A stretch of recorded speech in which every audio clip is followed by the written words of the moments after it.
All right. Welcome to Master the Game. I am Juice, and tonight we are painting the Gargantuan Blue Dragon by Magecraft Miniatures. This is episode 1 of season 2. We're going to call it season 2 because we're up to 73 episodes in season 1. Snazzy. It does. Season 2. So before all that, though, I do want to quickly mention a few things.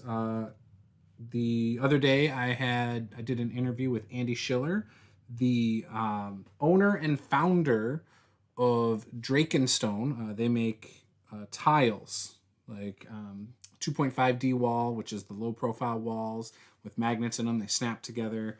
We'll be doing an unboxing soon with some of those. But they got a Kickstarter going on right now. It's about 6 days in, I believe. It ends around the 27th of this month for modular walls. It's just walls that lock in together, so you can use a flip mat and put it on there however you want. That's cool. Are those like pre-painted? Or... No, they don't do any painting, but they are cast in like a dungeon gray. So you can just play with them without painting them. Oh, okay. But those are really cool. They come in a dice bag. It's like $20. They come in a dice bag. Perfect if you're a traveling DM or if you go to gaming conventions and you need to be able to take them with you. Pair that up with some tactical tokens and you should be all set for miniatures and dungeons and all that. And a flip mat, of course. I like flip mats. And a blue dragon. Yeah, now you could just take this as your big bad guy at the end of the dungeon. Yeah, that's all you really need. Yeah. One and done type of scenario. And then tomorrow, there's a Kickstarter launching called, it's by Penny Dragon Games, and it's called Eisendor's Vault of Tragic Treasure. It's also going to come with a adventure called Order of Elemental Chaos. So that's going to be really cool too, and I'm looking forward to that. But yeah, here we are. We're painting some Magecraft Gargantuan Blue Dragon. It comes in a few pieces. Durable. It's like a really durable plastic here. Like, this is a hard plastic.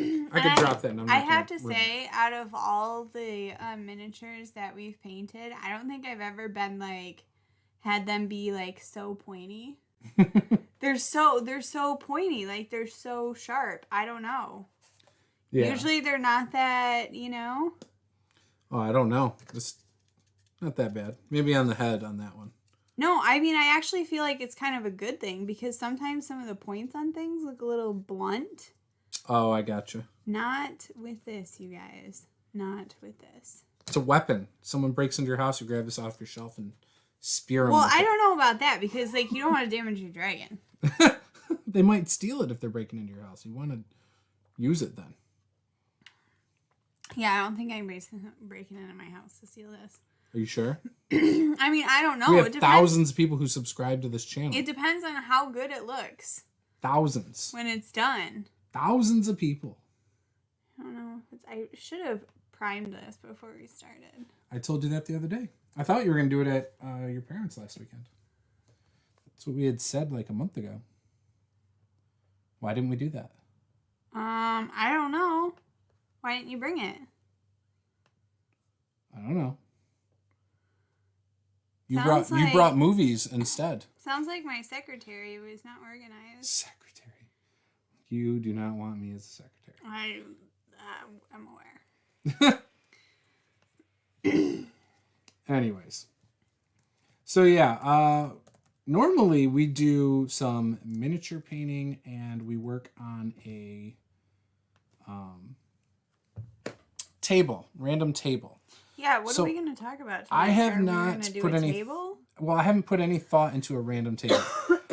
We can do that. I think that would be cool. We haven't done one in a while. I kind of want to, but yeah, I don't know. What do you think? What do you want to do? I don't know. Yeah, you don't know? I had no idea. You're the ringleader of this shenanigan. We could do like a random encounters table.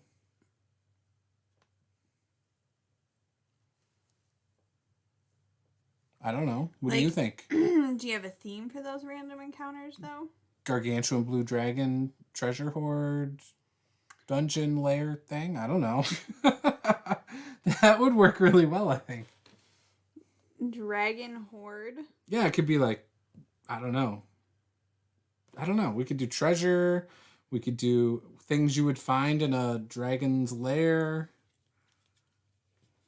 A dragon's dungeon. Look, if it's a bad idea, just tell me.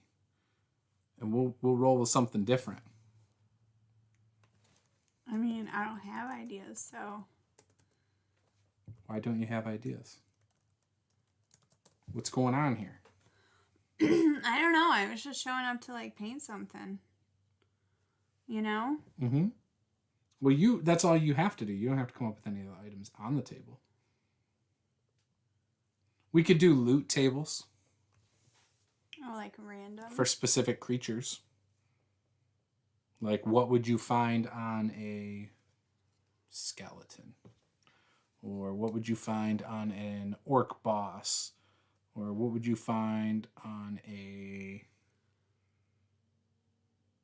deceased adventurer? How many are you thinking for this? Like, Doesn't matter. let's It could say be it's like an orc 8. boss. It could be a D10. It could be anything. Okay. I don't know. It doesn't matter. I mean, I could probably help come up with like 10 ideas, but like. Well, you don't have to necessarily do that. We can lean heavily on chat. Normally, we ended up with like 10 people in season 1. Right now, it's us talking to ourselves, but hopefully some people join us soon. It has been a while, and I did not get it up earlier like I was hoping to do. So. See? See, this poked me. It's gonna stab me. Multiple fails. I didn't prime it. You didn't post this. It's a busy week. It's a busy couple weeks. Last week, we had our bathroom started. It was supposed to be done. It took them an extra day. Like, that set me back 2 days. Because I was hoping to be home Friday. Wasn't home till late Saturday. Like, yeah, it's all crazy.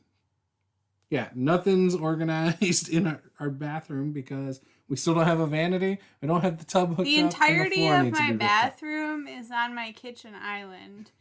And it's enough, like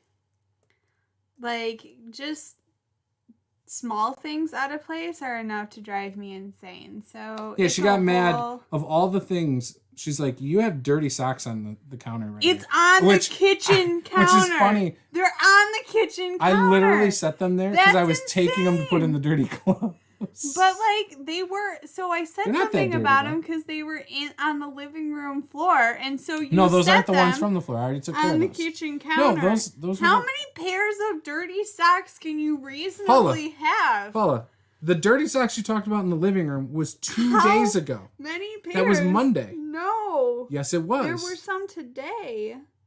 Yeah, those were the ones. You didn't say anything about those, first of all. Those were the ones I wore today. But why do I have to say something? You don't. You could just put them away. You don't have to. But just in general. I set them there on accident, trying to take them to go put them in the dirty clothes. Chaos. I don't remember what distracted me, but something distracted me. The world. Yeah, something. Something certainly did. So anyways, yeah, we haven't done this, though, since... What, December? Yeah, we took a break for a minute or maybe because January? I was taking a class. Yeah, it was December or January. And now we're just trying to, Yeah. get back into it a little bit. That's true. So that Kickstarter I was talking about for tomorrow, that starts tomorrow at noon Eastern time, I have a video coming out for it. Oh. I did, so I have the test document, which is like 1/6 of the size. It doesn't have all of the stuff in it. It has some of the magic items and some things like that, which was really cool. I really like a lot of them. As you can see, I actually have a list I made right here of all the ones I liked. And I narrowed the ones I really liked down to 5 and 2 honorable mentions.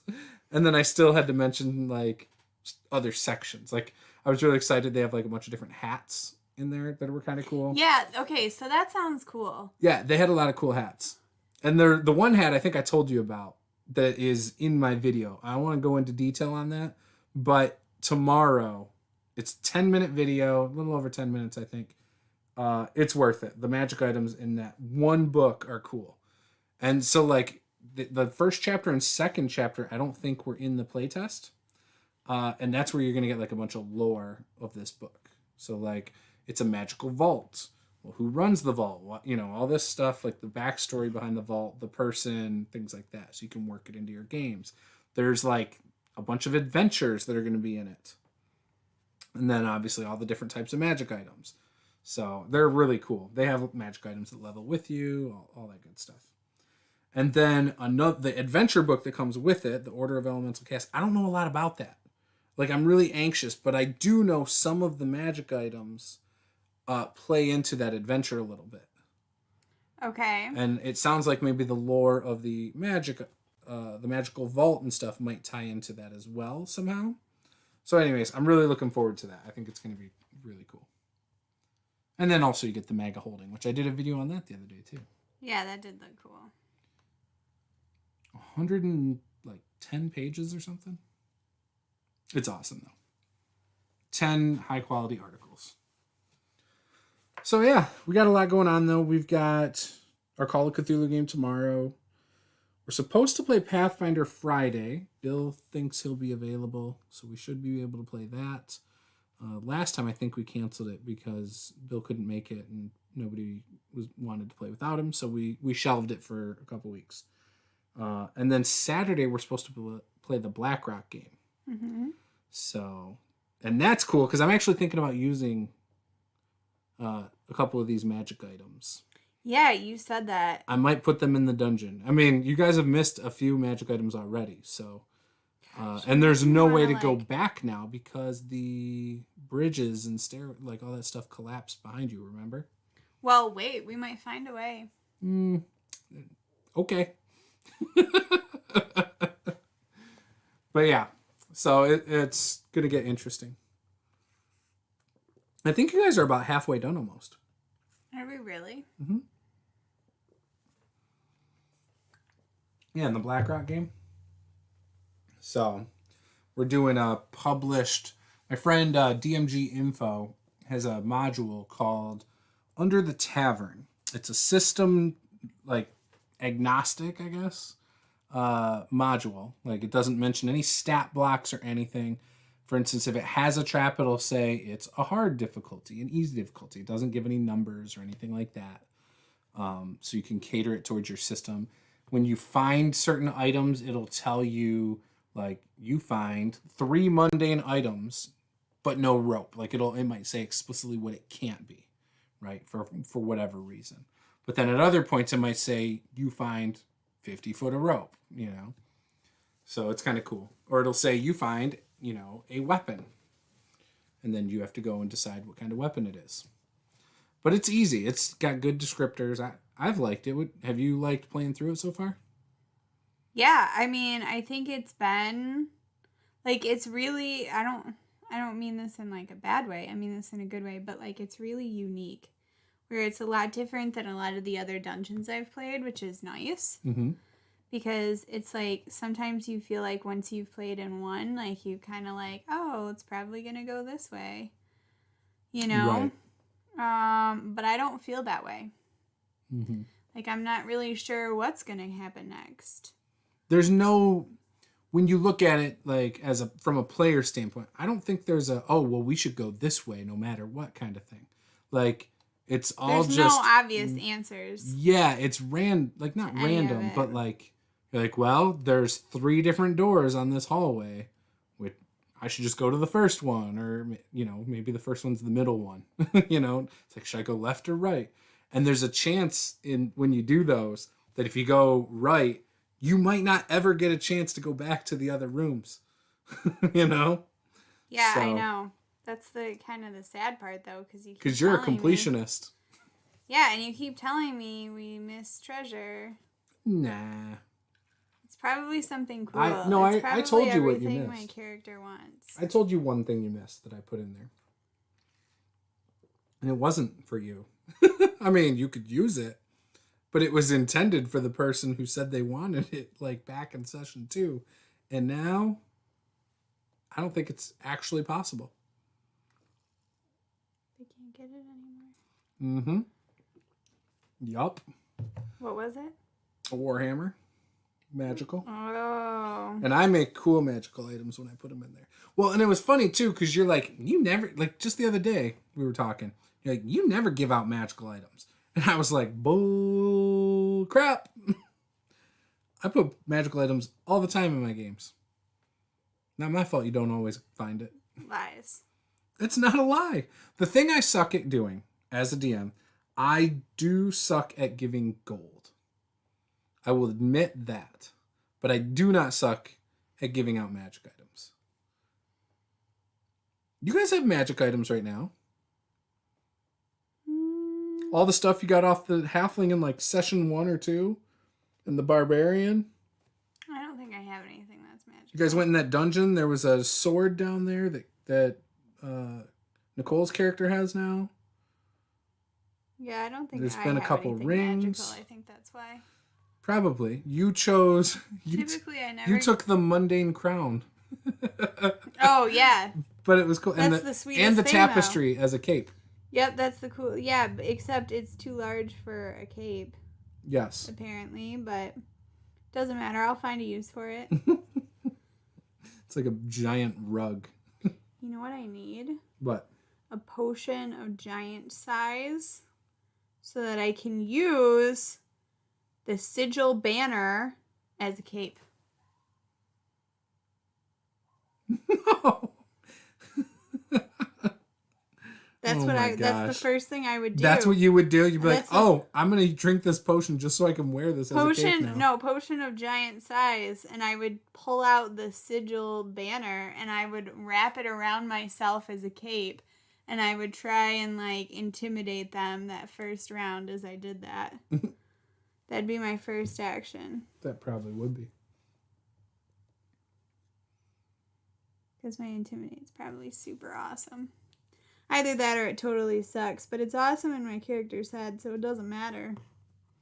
The magic dagger you guys lost by gambling away. Oh, you know what? That wasn't me, though. Remember? Mm-hmm. We lost my axes, got my axes back. Almost killed somebody in a tavern to do it, but got it. Yeah, but those were, again, mundane hand axes. Exactly, see? You guys just got a flail in the last game. I don't even have exactly what I'm saying. You just got a flail in the last game. Don't have. I don't use that, though. When we were talking about making your character at session 1, you had said, I want to dual wield flails. Yeah, but then you told me I couldn't do that. I didn't say you couldn't do that. That's the complete opposite of what I said. I said, yeah, we can do that. I've never told you no. I don't tell anybody no if they have a concept. Your brother's using the flail now. The guy who wanted the Warhammer that he never found. He's rocking the flail, I think, now. It's all good, though. I'm sure you'll find something in this dungeon. Yeah, like last session. Like the head of a giant crocodile to wear as a hat. I can't. I have a crown. You could put the crown on top of the head of the alligator. Bottom of the jaw. I want to make the bottom jaw into a necklace. Speaking of which, there is a magical item called the land shark helm that is basically that. Is it really? In the book. Yes. I will say this. It did make my list. It was that cool. Did it really? Yes, it is really cool. So for that video tomorrow, that's going live at noon, that land shark helm is pretty cool. That's the thing of my dreams then. You're barbarian probably. That might end up in there. You would love it. You would probably love it as your barbarian. So, what are you thinking for art on this guy? This guy? Yeah. What do you mean? Like, what colors am I thinking? Yeah, like... Well, you said he's got to be blue. So, like, I got blue. All right, I will show you. I feel like he's going to be more of, like, a blue with some turquoise. And a little bit of, like, yellow. So this is basically what the blue dragon looks like. The 5e blue dragon. Solid blue. Oh, click on that picture. No, not that one. The other one. That down. I'm going down. Well, I was on the right side. Left. That one. Oh, that didn't help. Can you click on it on that screen? No. Here you go.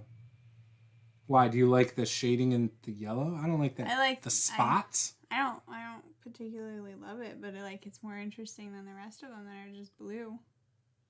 Yeah, that one I don't like. That one's fine. Let's see. We can find some other good ones.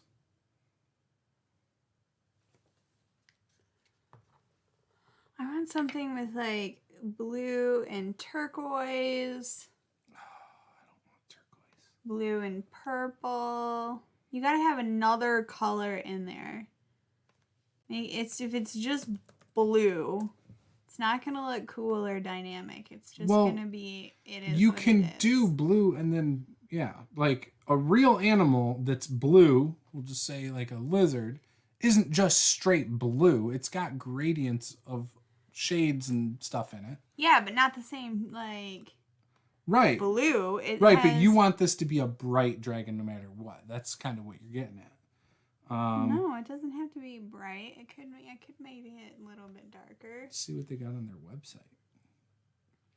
Oh, like what have other people done? Yep. Probably something sweeter than me. We'll see.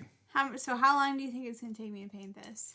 The giant freaking one in the back took you like 10 sessions. Also, are we going to do this every other week? So we're not always mini painting, or you want to do it every week? What are you thinking? Let's do every other. Okay, that's what I thought. That's what I'm thinking. All right. I'm going to their Facebook. So bright on this camera. Mm-hmm. I'll fix it in a minute. Actually, see, it's hard because it's... Let's see what we got here. Like I said, it's been a minute.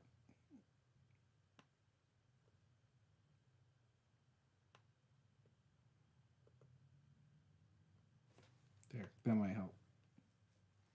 That's a little bit better. Then you can at least kind of see the gray or the details a little better. All right, let's look through photos.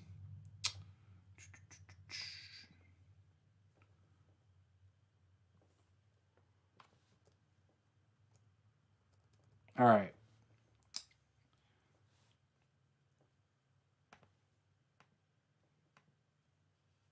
There's how they did that one. Yeah, see, that's blue and yellow. Yeah. That's two colors. I've told you I wanted it yellow under the wings and stuff. Like, I've told you that I wanted it like that because that's how it is. Well, okay, well, that's what I was just saying. Yeah. Like, I was thinking blue and turquoise, and you're like, ugh. I said, what about like purple or something? No. I need another color. I don't know about yellow though. That's what I wanted.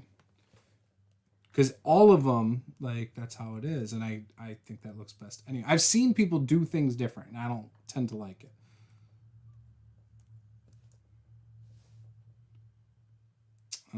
Sources. I'm on D&D Beyond. I will pull up monsters. Blue Dragon.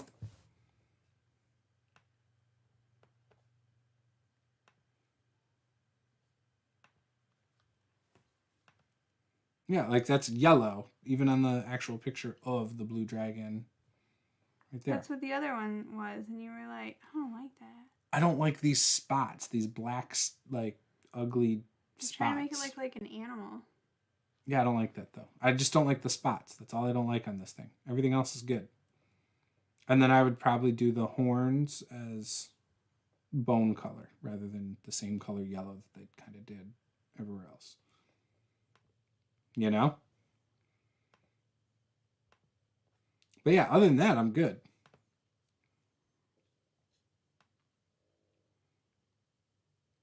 You know what I mean? Just a little bit of turquoise. Just a little bit. Why? What do you mean? Just because it's like, it's a great, just like, fill in between... Do what you got to do. You're the artist. Those two colors, don't you think? I don't know.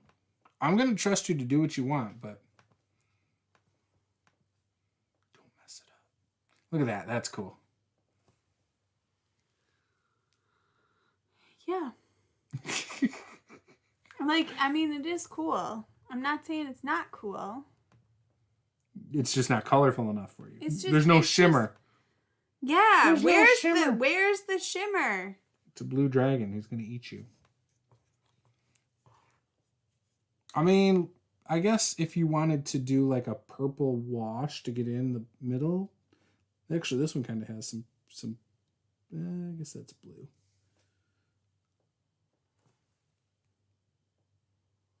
Yeah, no, that's all the same color blue. They just keep making it lighter and lighter.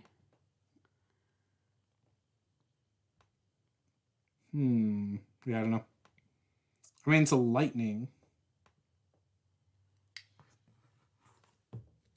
Lightning breath.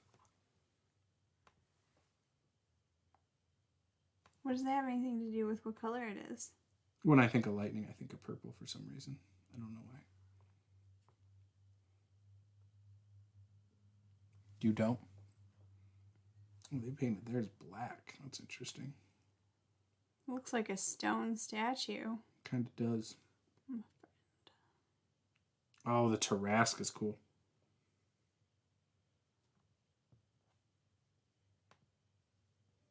This one has purple in it. Yes, see, that's what I'm talking about. And you like that more than the other one? Okay, it gets a little too white in some areas, but... That could like, be the flash. A little bit of that purple, or if that purple were like turquoise color or something like that, it makes it look a little bit more... See, but turquoise is just going to make it look like you did it lighter in different spots. No, it's not, because it's a different color than blue. It's like blue, though. Well, so is it's as like blue as what purple is. Do you know how colors work? Why are you picking a fight with me again? Look at you, picking fights with me all week long. I'm not picking fights with you. All week long. I'm just trying to explain to you how to make color. See? Sweet. That's not cool. not even the trick. That's cool. I don't care though. That's photoshopped. Color. Where do you think the lightning bolt comes from? I know, but the color's cool, dude. That's what I'm talking about. We're talking about concepts here. We don't need to see this dragon. We need to see a creature. Well, that wasn't a dragon. I know. I just said a creature. Oh my goodness, man. Killing me here. I'm not doing anything.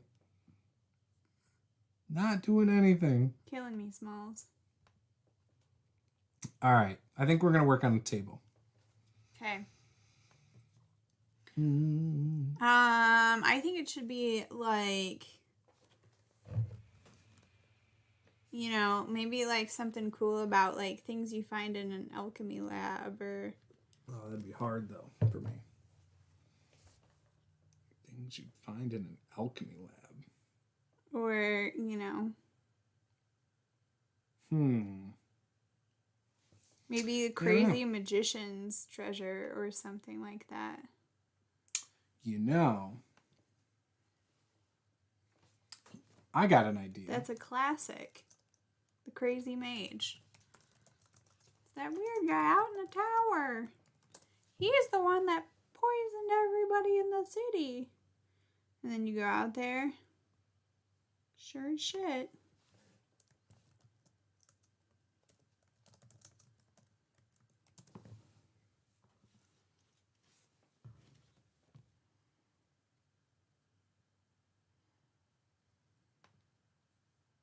What's your idea, dude? I don't have one. You just said, I got an idea, and then you started typing stuff. I was looking for, like, questions that we could answer about D&D online. But I got nothing. Like, 30-day D&D challenge. Usually might have something good. Okay, here we go. I found a few different things. This might be dumb. I don't know. But this might be fun. Oh, this is D&D topics? Like D&D conversations? Like those 30-day challenges. So And it's got different questions or prompts. So, for example, one of them might be your favorite die or your favorite dice. Oh, my favorites are my metal dice. Yeah. The metal dice, yeah. They're cool. First of all, like when you get like angry and you gotta roll something, like it feels like you're rolling something. They're small though, aren't they? I have tiny hands. I wear child-sized gloves. Do you really? Okay, I do. Lily and I wear if I can't find my gloves, I wear hers. You and our 9-year-old daughter wear the same size gloves? Yes. Oh, that's weird. Janelle is like 5'1" and yeah, I know wear she's short. the same gloves she can. Mm-hmm. She wears a size 5 shoe. Yeah, but you're like 5'9". Exactly the point. No, my your hands hands are shouldn't not be that small. proportional to the rest of me. That's weird. Okay. I don't know if I have a favorite set of dice. You know what? Probably my dice that I say are like my Detroit Lions dice. Because they're like this bluish to gray. Although if I had metal dice that were like silver, where the numbers were like white or something, and then around the numbers was the color of my logo, like the bright the bright turquoise, then I think those would be my favorites. Oh, turquoise. I think those would be my favorites. I want it to kind of, like, the real basic. Yeah, turquoise is such a great color. It was always my favorite color growing up. Yeah, I'm glad we agree. What, that's your favorite color too? No, I didn't say that. I don't know if I wanted to do my blue dragon. Something like this, but brighter blue, basically. Where even the numbers are silver would be cool. But I don't want tiny dice. I don't like really small dice. But I also don't like oversized dice either. I kind of like these ones too. Right here. Where it's like almost a copper around it. Oh, yeah. That's more of a teal, though, versus a turquoise. Yes, that one is. Normally, one of the first sets I find online is like a turquoise. Like, this is almost there. This is kind of what I'm thinking. I don't like the style of the numbers. That's so much more blue, though. I know. That's not exactly what I want. That's the problem I've had trying to find exactly what I want. I know. I've gone looking for metal dice for you before. Oh, have you? Mm-hmm. Yeah. Because then the other thing is I would have to roll them in a new tray. See, this might be a little bit too green for me.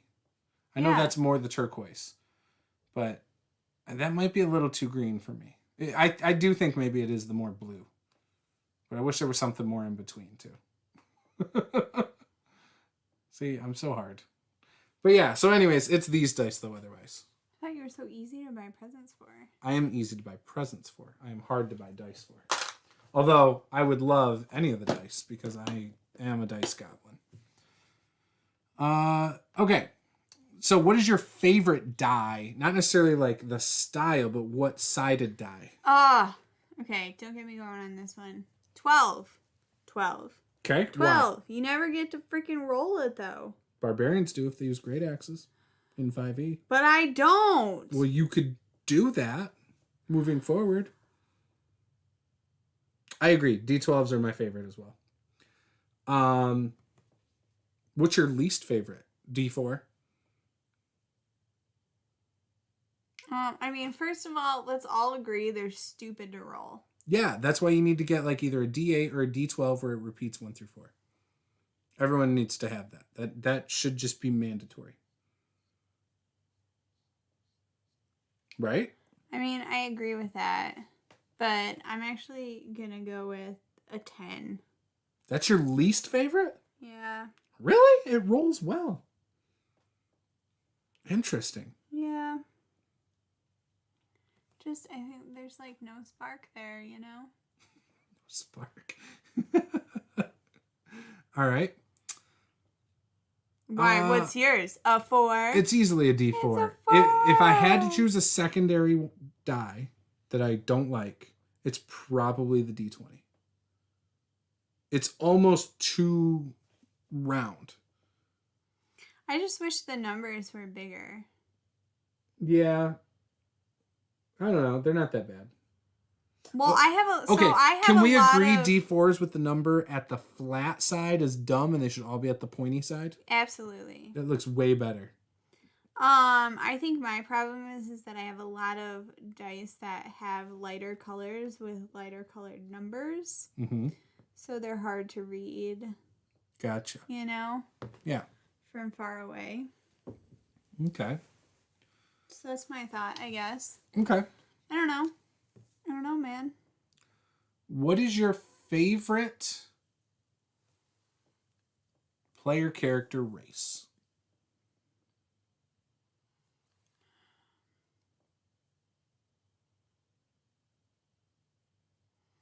I think the hobbits are the most interesting. The halflings? Yeah, man, whatever. Well, we don't want to get sued by the Tolkien estate. Look. I'm just saying. They're going to be okay. Maybe. They're going to survive. So in 5e, I honestly think Dragonborn is my favorite. Oh, really? Yeah, but maybe. But not because I like necessarily like to play it the most or anything like that. To me, Dragonborn should have always been in D&D. Like, the idea of playing a dragon humanoid is so cool to me.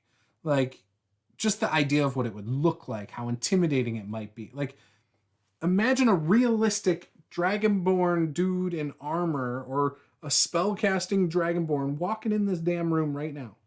Like, that would be freaking awesome.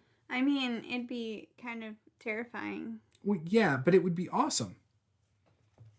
You don't think so? I mean, I don't know that they should have always been there. Oh, I think you're taking it too far. No, it should have been like You're in the going core too book far. in 2nd edition. You're going in too far. old school. It should have been. There's no reason it would have been in all the old You know school. why? Because it's cool. It is awesome. The rule of cool was not in old school. It should have been. Some people would disagree with you. You know what? Bill's not here tonight. Bill Nye the Science Guy. I don't know. Bill might be listening. We don't know. We got a viewer. We had 3 for a minute. Welcome to the guild. Is this Chance? What's up, buddy? Lore-wise, they were always there. See, there you go. Oh, We're whatever. Dragonborn or we're half dragons. Because Dragonborns don't have tails. Half dragons do. Yeah, I personally think Dragonborns are just cool. It's, again, it has nothing to do with, like, mechanics. It has nothing to do with any of that stuff. That's my favorite. And I don't even play Dragonborn a lot. In fact, I think I've only played them, like, 2 or 3 times total. You know what, though? Maybe Kobold is going to be a new favorite. Maybe. I like them. I think they're cool. I'm kind of excited to play that character, but also Kobold? have no idea what type of personality a Kobold should have, so I'm not really sure how I'm gonna... Are you one of the clerics? Sure I'm not. Oh, you're the warlock, aren't you? Yup. And I told you how I would make it. I probably didn't do anything you told me No, to do. you will never do it. I like the magical darkness. I like taking the pact that lets you have like devil sight. And then I like the idea of doing Pact of the Blade and having like eventually getting a magical weapon that you can put in a pocket dimension and do all that cool shit with. Nah, man, I took some sort of genie thing or whatever. Mm-hmm. So I'm like some kind of like genie pact or I don't know, Yeah. something like that. And but I did take the I did take lots of fire. Lots and lots of fire. Gotcha. Lots of fireball. Lots of Gotcha. So you're fire basically spells. the Dave of this campaign. I'm gonna burn it all down. What's your least favorite character race? Dwarves. Dwarves? Yeah. Why? I don't know. They're slow, but they're not cool about it. What do you mean they're not cool about it? How are you cool about being slow? Like, I don't know, man. I don't know. Man. I just don't. You're engaged? What, Chance? I didn't even know you were in a relationship. Well, congratulations. That's cool, dude. Was Was it just like an Wait, on the fly wasn't thing? there a girl that you were talking to like 2 months ago who was in a relationship with someone else? Is it her? Well, like, don't call her out. She I'm not might be calling her out. listening to this. You don't know, man. She could be like, I don't know. I'm just. Is she on board with moving to Bali? Or is she going to be the one that keeps you in Canada? I still can't believe you said dwarves, because you love beards. Like, I don't know. I think sometimes, okay, so here's what I don't like.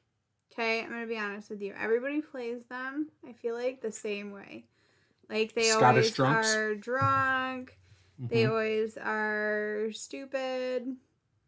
They always, like, kill everything. Like, they don't ever play. Like, why doesn't somebody play an intelligent wizard dwarf? Like, why can't they just be like... Well, in older versions of D&D, they couldn't even be wizards. Okay, well, you know what? This is 2021.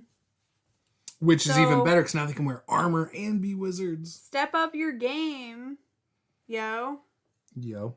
Did you hate Gimli in Peter Jackson's Lord of the Rings? No, but he wasn't my favorite character. I didn't hate him, but he was not my favorite. Who was your favorite? Legolas. No, it's always gonna be Sam. Oh. Right? I guess. There's a lot of people who say that. I don't know. Gandalf. There's a lot of good characters. That book. So my Eowyn was cool. Loved her. My least favorite race out of the core book, because, you know, I'm not going to get into all that other stuff, is probably a gnome. A gnome? Probably. He said, yup, currently Bali isn't accepting any visa applications, so I'm stuck here for a while. She's on board with a 2-month trial run. After that, we're going to have a conversation about it. So, you got engaged. Wait, is it a 2-month trial run on the engagement or a 2-month trial run on Bali? It's Bali, of course. Well, I mean, you know, dude, I don't know, Maybe man. you shouldn't play a dwarf. You wouldn't like how you play it. It'd be stupid. God, okay. I feel like that's a pretty obvious trial run assumption. So do you guys know when you're going to tie the knot? Any idea? I mean, I know it sounds fairly fresh, fairly new. You know, obviously within the last couple of weeks, but yeah.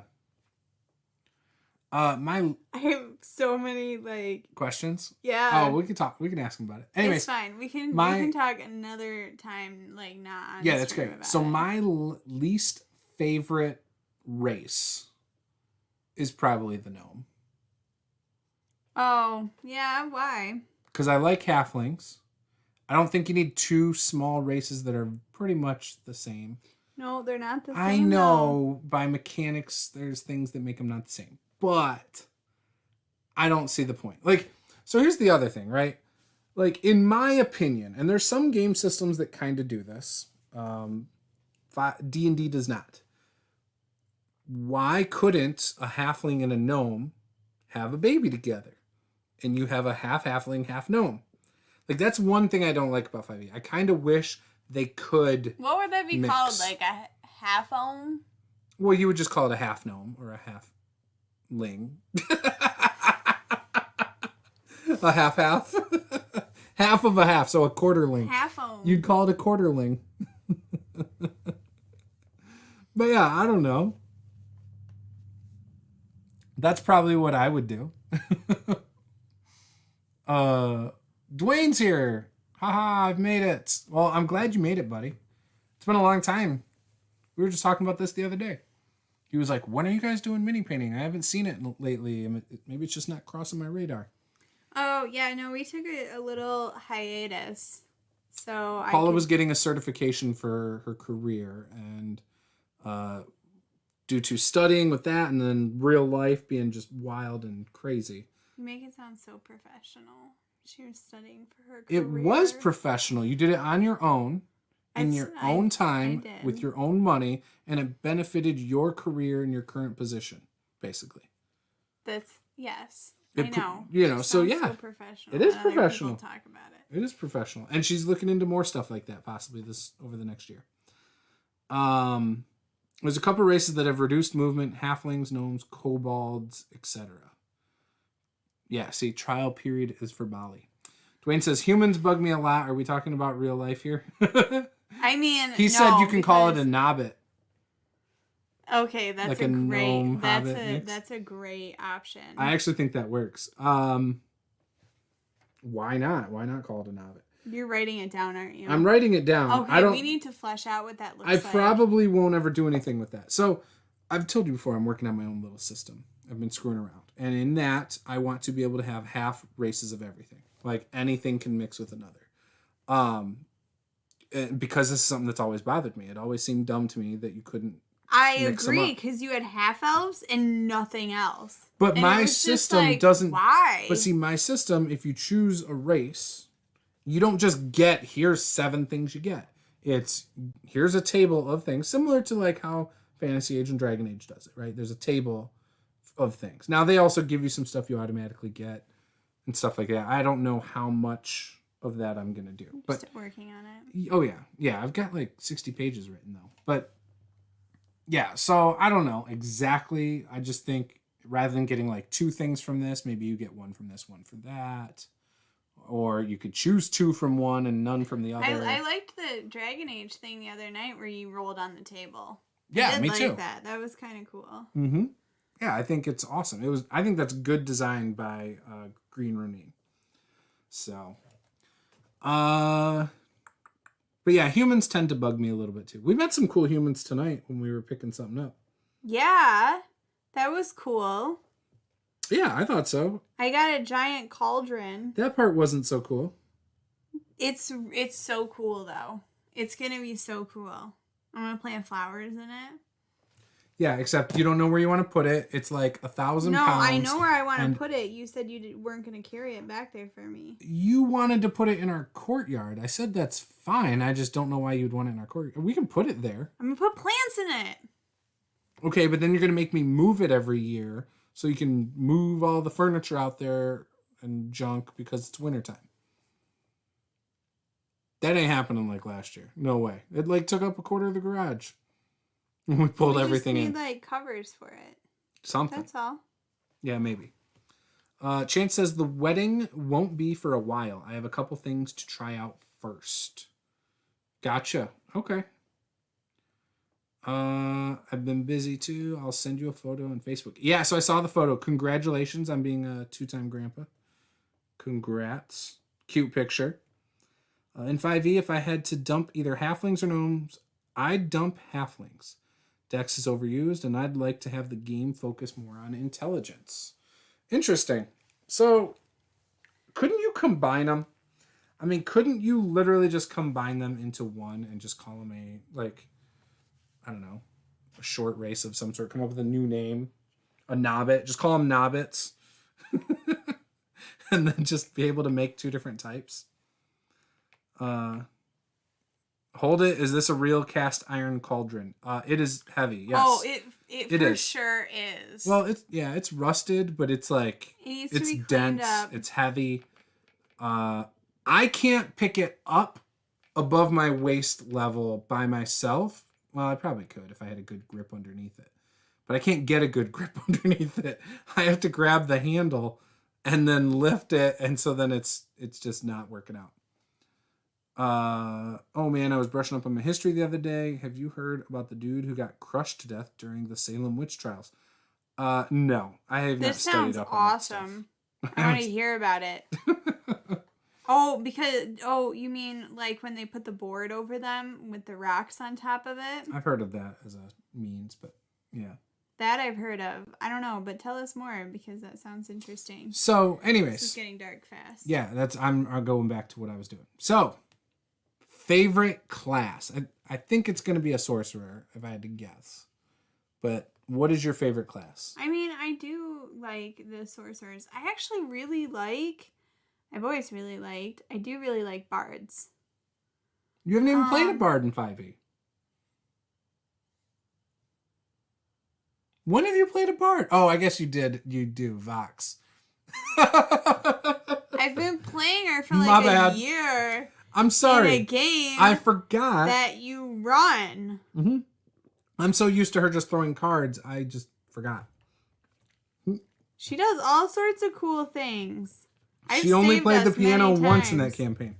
I've saved us. She hasn't played any times. music through the whole campaign except once at a piano and hell. She was not supposed to be a musician in the first place. Exactly. That was forced upon me. I don't know what kind of bard she is. She doesn't tell epic tales. I don't know what's going on. I'm kidding. Okay, fine. So bard is your favorite? Is that what you're going with? So I do really like bards though. I'm just saying. Is it your favorite? I don't know if it's my favorite. If gun to your head. I mean, what I'm class? I would go probably sorcerer, Oh, okay. but Least favorite.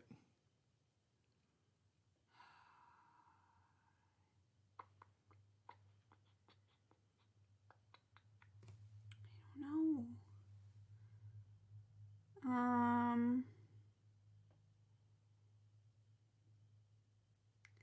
I don't know, man. You don't know. I don't know. All right. So Maybe monk. Yeah, I second that. Monk, you could just get rid of monks. I would be so happy. Actually, I wouldn't care. I wouldn't say I'd be happy, but I just would not have a care in the world. It would not affect me if you got rid of it. Not at all. Wouldn't change any of my thoughts about D&D at all if you removed it. I can hear Paula give Lee the dirty eye. What did I get the dirty eye? Because of the bard. Oh. I did give him a dirty eye. It wasn't really a dirty eye. It was more a flabbergasted look, like, really? And then I remembered. You gotta be kidding me. Sure, they could be combined, but I'd aim the race to being a magic-based race like gnomes. That's fine. I don't have a problem with it. I mean, I feel like halflings have their role, like, in the game. And nothing else does what halflings do. Like, okay, so dex-based, sure, elves are dex-based, but, like, elves don't thieve as well as halflings. Nothing makes a better thief than a halfling. Right. Well, I mean, so that's not necessarily true in 5th edition. I don't know. But in previous editions, especially 2nd edition, nothing makes it better. Nothing. Yeah, I actually think halflings are fine how they are, but I think elves are better wizards. So to me, elves should be either your nature class or your wizards in a lot of cases, in my opinion. To me, they're intelligent. They live on the earth for hundreds of years. Like, they should be your most intelligent race. Just by that, because they've lived longer. So they've learned more. You know what I mean? Not because they inherently learn better than other races. They just have the longevity. They spend more time frolicking, so... Yeah. So, yeah. Oh, okay. So I missed some stuff here. Chance says this 80-year-old man got so sick of the trials that he shouted down the Inquisition. They put a board on his chest and kept adding weight. Whenever they asked for a confession, he only responded with like more rocks or something. More weight. Yeah, I think I've heard of that before. I think I heard about that in high school. Dwayne says I play a bard that's more speaker than a singer. See? Which is fine. I get that. And I do that, right? Bardic inspiration to Kildrim. I insult him. Yes. That is true. You insult your party member. I wouldn't do that to any of the other Chance says members. best class is warlocks. I like warlocks. They're up there. They're one of my favorites. For sure. I think I'm playing my first warlock. With that kobold. I don't think I've played a warlock before. Yeah, true. I think you're right. Chance says the worst is Rangers. So in 5e, the Rangers, I'm not a huge fan of it. Yes, but in other editions, they could be really good. Well, see, so I think the Rangers should be a spin-off of a fighter, like they were before. And that's what I think. But, again, I think they have their purpose. I would get rid of the magic. I don't like Rangers being spellcasters. It's because they were starting to go a little bit more druid. Kinda, yeah, I guess. So that's the one thing I don't like about Rangers. And then obviously and that was think because of underpowered, like but... the animal companion and stuff like that. Which I think animal companion is fine, and I think it sets them apart. Give them an animal companion. Make it useful. Make it automatic. And yes. You know? Like, don't make it act in place of your turns. Give it its own set of actions. Let it do its thing. Dwayne says Rogue is my fave. Paladin would be number 2. Probably Warlock number 3. Paladins are cool. Yeah. I mean, I like playing Barbarians because I can jump in and just play. Like, that's easy. I can jump in and play and have a good time. And so I just really like playing it. There's not a lot of expectations when you play a Barbarian. Like, from a standpoint of, oh, you know, you need to figure these things out, or you need an in-depth backstory. Like, it just feels like you can jump in and just play, and nobody expects a ton out of you. Do you know what I mean? Yeah, I think that's because people automatically assume barbarians are dumb. But they don't have to be dumb. They could be smart. Chance says elves make better assassins. Halflings make better thieves. Yeah, plus, like, halflings always look so innocent. Mm-hmm. I agree with Chance. Rangers suck.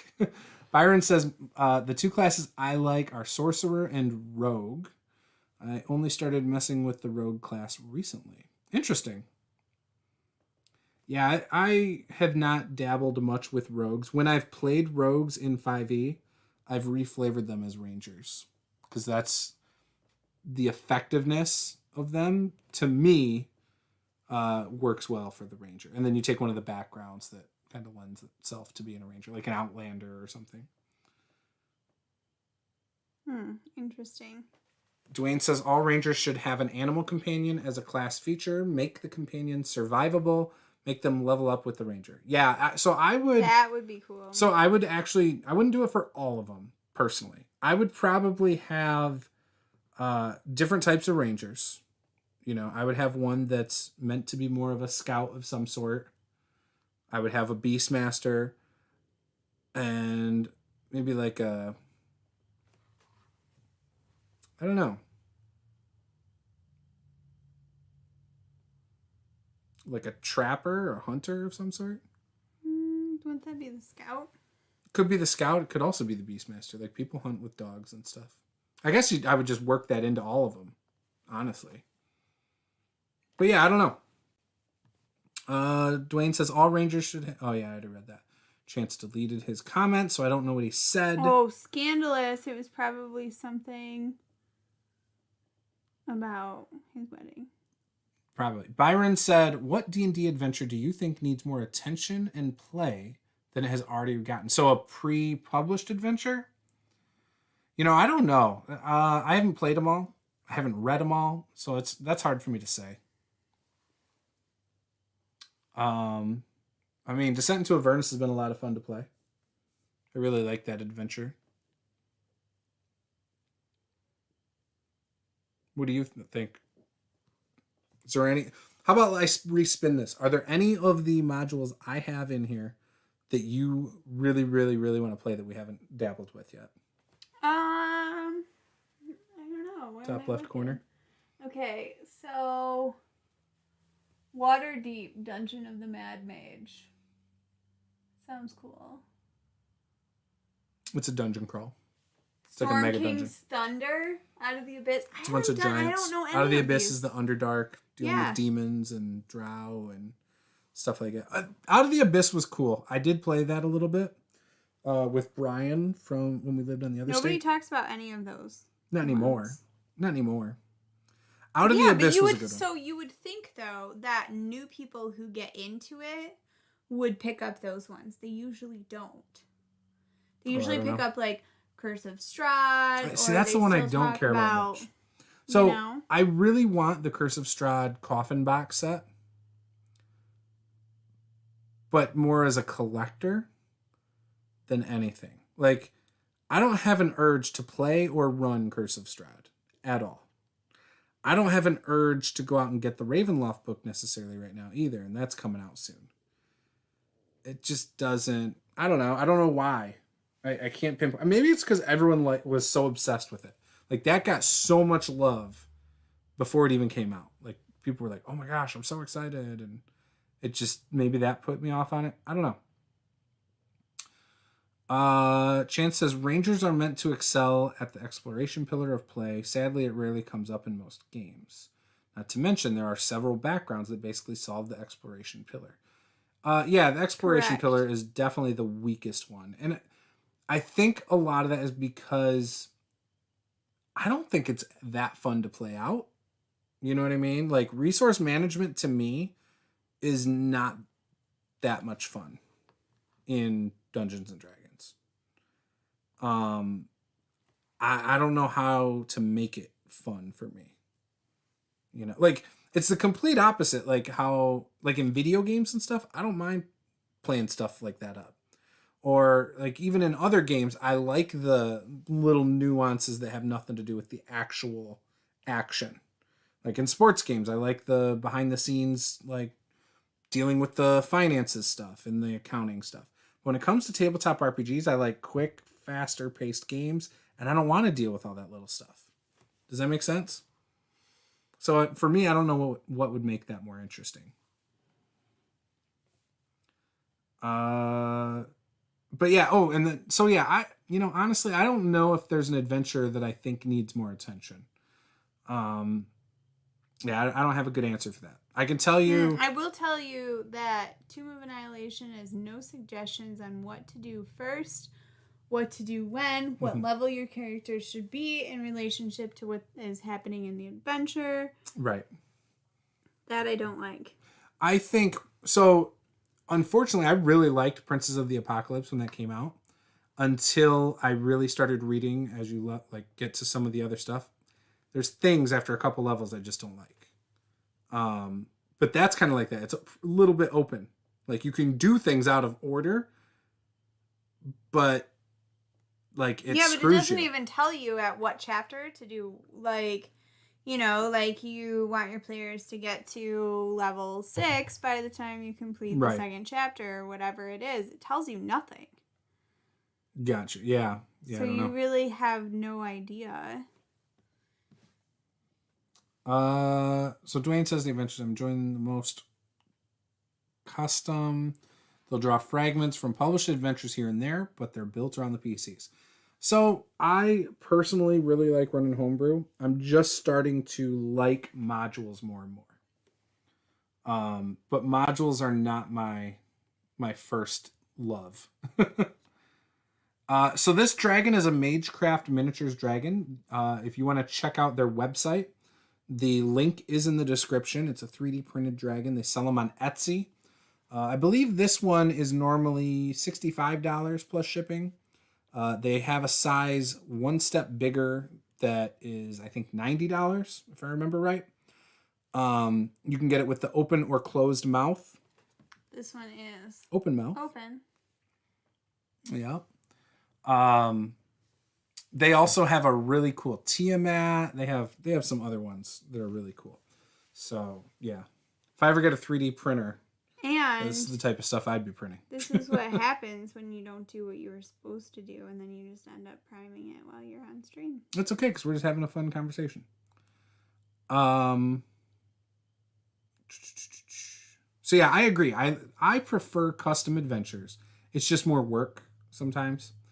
And the reason is I like to give my players a lot of agency. I like to let my players come up with, NPCs or whatever they want to add to the world that makes sense for their character. And then I like to incorporate it into my world. So that's why I prefer homebrew campaigns. But I would do that too. I would cherry pick from adventures and stuff. That's what we like to call in the cooking world as semi-homemade. Yeah. Byron Lee says, I'm currently practicing the Sunless Citadel with a friend of mine. I plan to run it with my D&D group eventually once all of this craziness is over. So Sunless Citadel is definitely something I almost ran. It's in Tales of the Yawning Portal. I love books like that. I ordered Candlekeep Mysteries recently, the special edition one. Should be here in the next couple days. And it's similar to Tales of the Yawning Portal, where you have a bunch of adventures inside of the book, like first through third level, or whatever. And so you know what? I'm gonna say right now, Tales of the Yawning Portal needs more love. But yeah, I was gonna run Sunless Citadel for you guys. I was tweaking it so that it fit the theme that I wanted to go with. We were going with an all-elven party, and I let everyone take feats at first level, and basically this was going to be encroaching on their elven city they lived in. So it was a little bit of homebrew mixed with Sunless Citadel. Anyways, I was excited about it, but we didn't play for very long. I think we did like 2 sessions, and yeah, we moved. Chances I've gotten into the habit of encouraging espionage and recon missions. That's how I encourage the development of the exploration pillar. Yeah, it's just so slow. Like the problem with that. So again, I get bored very easily as a player, especially if I didn't make a character that's going to be good for espionage or recon. Well, no, but as a DM, if that's the type of game that you're running, then that's what you need to tell your characters ahead of time. Yeah. So that they make like an appropriate character for the game. If you know that it's going to be like a ton of dungeon crawls, a ton of combat, like you tell your players that ahead of time so that if they make those characters, they're not disappointed that they don't get to use like their, alchemy skill and whatever. Right. Set up an alchemy shop and start their own business or something like that. You don't want them to expect that when they're going to spend the whole entire campaign in some sort of... So how do you make that entertaining? So say I make a character that can do that. What is going to... Like, I guess I don't have the tools in my toolbox for that, to even run something like that. What do you mean? How would you make espionage or recon part of an adventure? And keep it exciting or interesting. It's a mystery. I mean, yes and no. That's really. Not necessarily. That's 2 different things. A mystery is completely different. Yeah, but that's the point. It's going to be a mystery. Like, to do recon on somebody. Okay, so you aren't 100% sure exactly what you're looking for. You're following them, right? Like, okay, so they go over here. They do this thing. They're talking to this person. You don't understand. It doesn't make any sense. Why would they be doing that? You have to figure it out, right? Yeah, that sounds really difficult. Especially since I've given players clues of things and they never ever put 2 and 2 together. Ever. I think it would be difficult if you were not playing frequently. Like a lot of the games that we're playing in right now are once a month. I think something like that would be difficult with something once a month just because you don't, you forget things. Mm-hmm. Interesting. So, Chance says, I would love Tales from the Yawning Portal to have an expansion book. So how would they expand on that? All that is little adventures from the 80s. Right? I mean, basically the new Candlekeep Mysteries is kind of an expansion book. It's the same deal. Short adventures. A bunch of short adventures put into a book, I think. We'd like to approach the corrupt governor as a group of mercenaries and offer our services. Have you never run a heist adventure? I have never run a heist adventure. Have you played in one, though? I have never played in a heist adventure. Actually, so I did a session as a player where we were trying... There was guards taken, like, I want to say there were like 8 to 10 guards who had a chest. And we had to basically get the chest in this one alley at this right moment in order to be able to get it away. But I wasn't there for any of the planning of this because this was like a pickup game at the store before we moved to Grand Rapids the first time. Okay. And Brian ran that at Adventures League. It wasn't really Adventures League, though.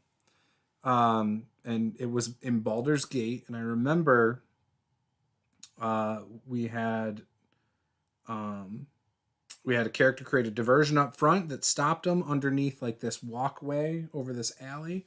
Someone jumped down in between all the guards next to the chest, and then the rest of us ran up from behind and attacked. And that was like the thing. And that was fun. Chance says, while working with his guards, I'd like to befriend their dogs. Based on their animal handling check, I'd have the dogs behave differently when the combat started.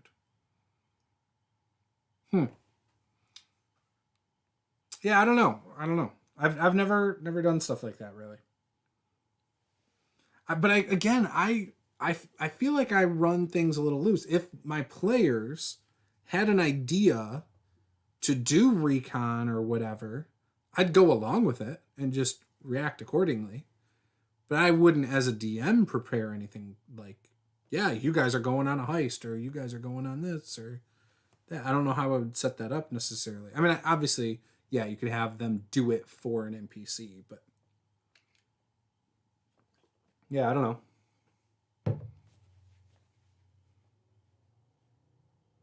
You know what I mean? I don't usually overthink all that stuff. I usually am like, this is what's going on, especially in like homebrew worlds. I'm like, this is what's going on.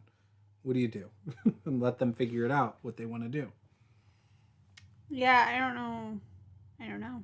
I don't do a lot of like, an NPC has sought you out. Here's a quest.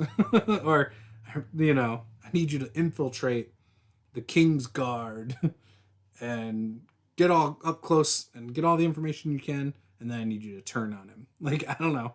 I've never had anything like that. Is there a squirrel up there?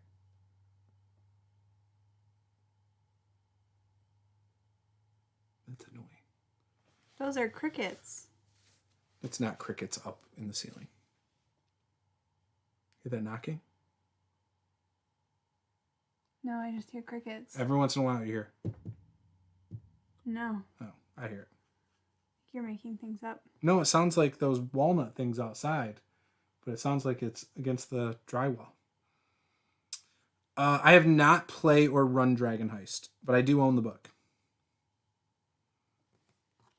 Chance says, my DM style is pretty fast and loose. That was just an easy example.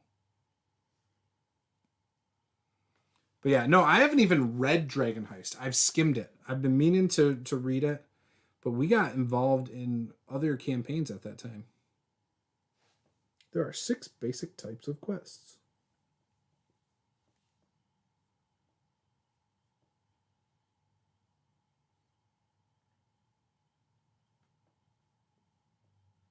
Yeah, I kind of adapt like to whatever I think is going on. Kill the boss. Mm-hmm. And I do a lot of like, here's a big bad evil guy.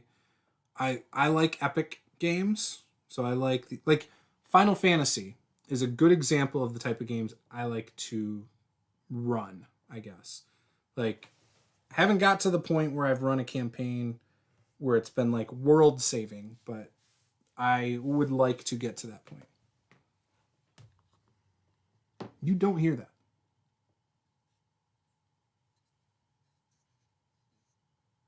It stopped. I heard you moving in your chair. No, that is not my chair. It's not my chair. Okay. That you is. need to calm down. And... All right. Collect the things, destroy the things, heist. Rescue. I've done rescue, which you could easily do rescue with some recon and stuff. But again, I don't tell the players they have to do recon. Destroy the things we've done. Definitely done collect the things. And definitely done kill the lieutenants. Except at the time the players are killing the lieutenants are basically the boss. Or bosses.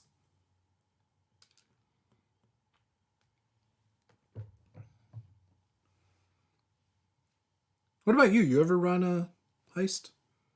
No. Or a mystery? No. You've played in most of the games that I've run recently, and all of which I ran prior to that was all not that coordinated. It was like dungeon crawl after dungeon crawl kind of deal? Yeah, or just random stuff. Lots of, yes, lots of dungeon crawls, lots of mages towers, lots of typical that. See, and I'm fine with that. I actually think that's fine. It's real basic, but that's okay. So I do want to say, Tomb of Annihilation is a good module, though. I've enjoyed it every time I've played it, like, based on the module. Like, I actually like how that's put together. Yeah, it is good. And they give you, I feel like they give you a lot of information about things. Mm-hmm. Most of the time. Should say 90% of the time I have all the information I want on something. I can figure it out. Yeah.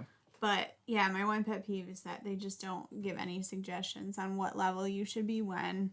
Mm-hmm. So it's just really hard to guide people through what are you going to do next.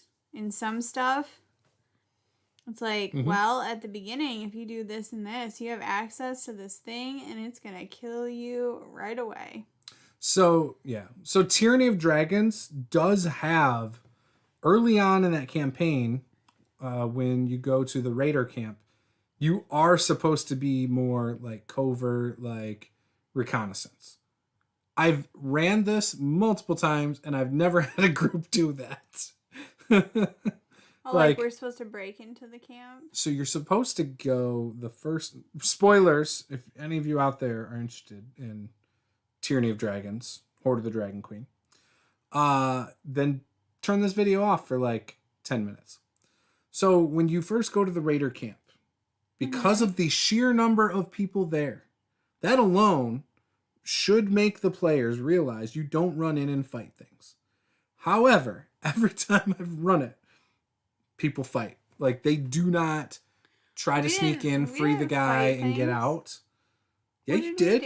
You said it. You went in. You got yourselves. You went in kidnapped. Let yourself be kidnapped. I let you talk yourselves into that. Right? You guys talked in like some mercenaries into flipping sides. Yeah, but we didn't go in and just like guns blazing. No, but it got that way real quick. We got kidnapped and then we broke out. We pretended to be kidnapped and then we broke out. Perfectly acceptable way to get into the camp. But you created chaos and you didn't really break out. You broke out of the shackles and broke further into the camp. I didn't say we were smart. I'm not saying you're not smart. Guns blazing. I'm not saying you're not smart. I'm just saying so you're supposed to free Leosin and then go back to Greenest, technically. Right? Then you go back and do the part. I've never had a group do it that way. Never. I've run it 4 or 5 different groups. They must have had like advanced players in their playtest. Well, and there's probably stuff I could do to say it. There's no dead giveaway to like, yeah, do this and then come back. Like, to me, it's not logical either. Like, now, at the same time, though, there are hundreds of guys there. It is a suicide mission. Nobody in their right mind would go into that camp at 3rd level.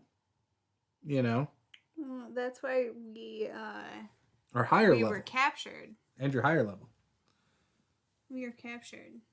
Dwayne says, I would enjoy an adventure for a party of rogues. Oh, that'd be fun. If the whole party is rogues, I think it would be way better. Having like the 4 different classes, like the expected classes, when the rogue runs ahead, it leaves 3 people twiddling their thumbs. That's what I don't like. I hate when and again, I don't care if parties split. Split the party. That's cool. I hate when you have players not doing anything.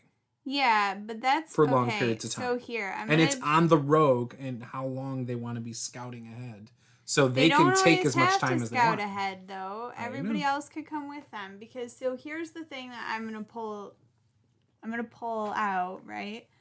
Because I played 2nd edition for a while, right? And in 2nd edition, your rogue does the rogue stuff. Your thief, does the thief stuff, and everybody else kills things, and the wizard occasionally casts spells. Okay.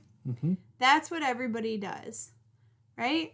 And so it gets to be a little boring if you are the rogue or the wizard, the thief, sorry, whatever, or the wizard, because you're always just doing the same thing. Oh, I'll shoot my bow, maybe, up until something needs to be disarmed or you want me to scout ahead.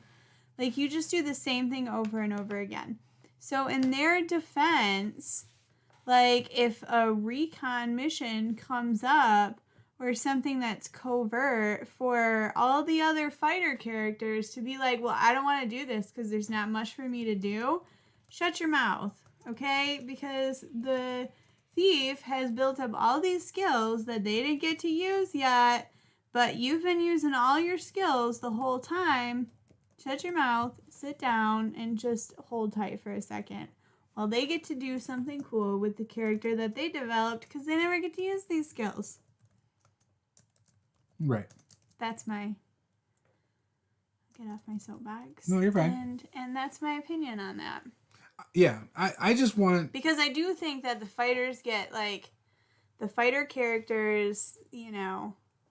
They do get a lot of spotlight a lot of the time. Because there's usually always something they can do. And there are sometimes just other characters that just don't always have something to do. There's always something to kill in an adventure. Yeah, but fighters are the least effective killers in anything. They do less damage than your wizard, your sorcerer, your warlock. Maybe, but they always get to use, like, their cool abilities. And then people complain the second it's, like, a mission in which somebody else gets the spotlight. Heaven forbid you have to sit back like that other character. I don't feel like, especially in the last couple of years when we play, like, online or whatever, like, I don't feel like we've experienced spotlight hogs from that standpoint.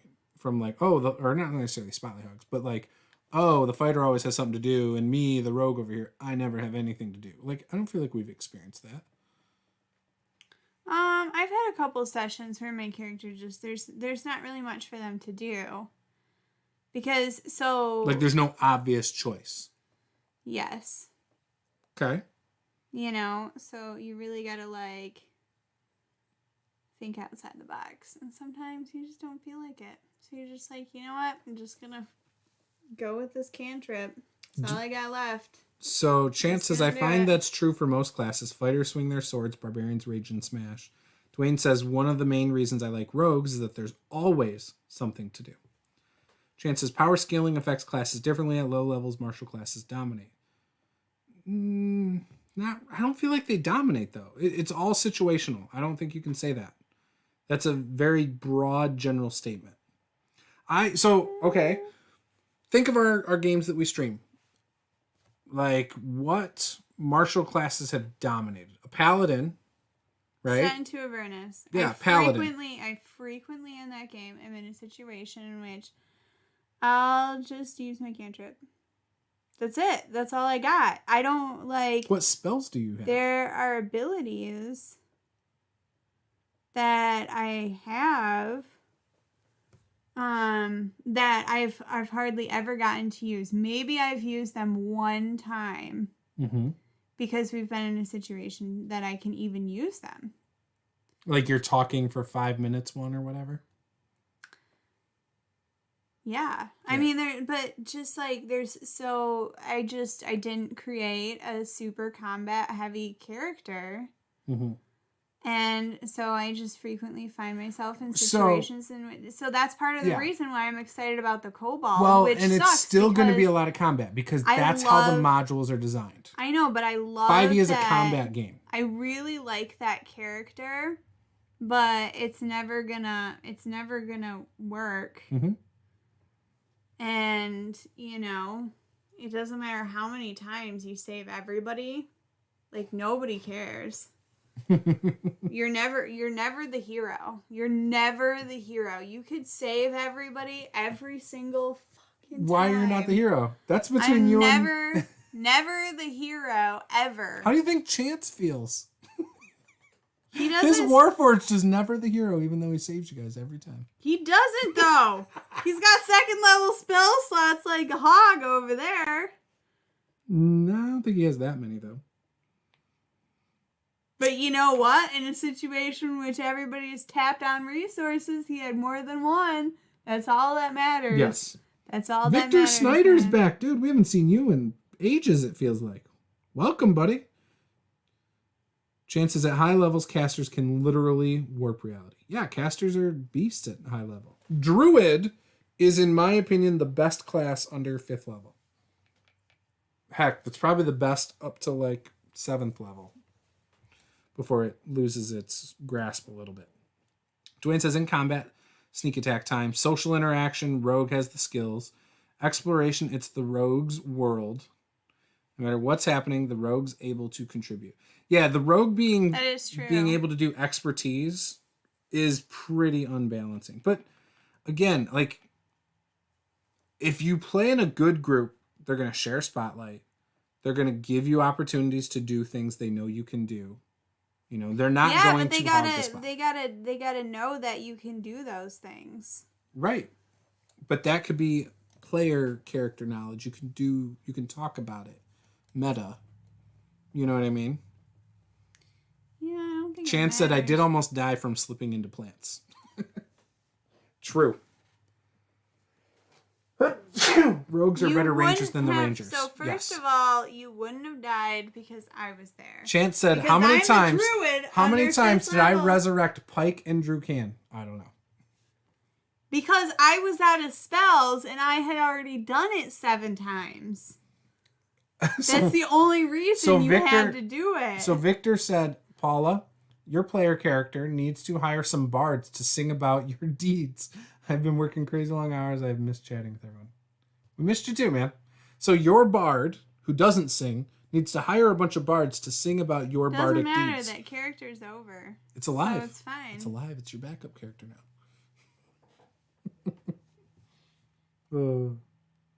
So back up above, Chance said he had an all cleric party once. I think if you all play the same class, I think, like, personally, I think that's awesome. All cleric would be easy. Well, in 5e, well. you can do them differently, very much so. Yeah, that'd be so easy to do so well. Mm-hmm. I also agree, like, all paladin, all rogue. Mm-hmm. All bard. Those you could kill at. If you did all druid. Right. If you did all fighter, you could get a couple of them to take the magic initiate feat at 1st level, or at 3rd level, 4th level, I mean. And you could take the cleric one so you have some healing. Or you could take the one that makes your healer's kits do some healing. So then you would actually be able to do all fighters and not feel like, oh yeah, once we're getting beat up pretty bad, we're screwed. You know? The only thing I don't think you can do, well, it's not that you can't do it. You could, and I said this above too. All wizards would be a tougher one, but if you have like some dwarves in the party, like mountain dwarves, you'd have medium armor at that point. You could then take a feat to get heavy armor and get that AC up and still cast spells and do wizardy things. Plus, you automatically get to use battle axes and stuff because you are a dwarf. Yeah. Mm-hmm. So, what do you think? How are you doing on this? You know what? I'm almost done with priming this. So. I'm surprised. It's taken so long. To be honest, what? There's a lot of angles. You're using a very small brush too. Is that? That's because there's a lot of angles. Like you Gotcha. have to paint it this way, but then you also have to get up and under in between these. Gotcha. How long do you think this is going to take you? How many sessions? 12, 14? I don't like to assign numbers to things, okay? Okay. So it's been an hour and a half, and we have not finished with one color on the whole base of it. No, okay, look. This so I'm just wondering a long if time. I know, but say we're using blue, that would be more than a single session of painting, wouldn't it? To get all the blue on.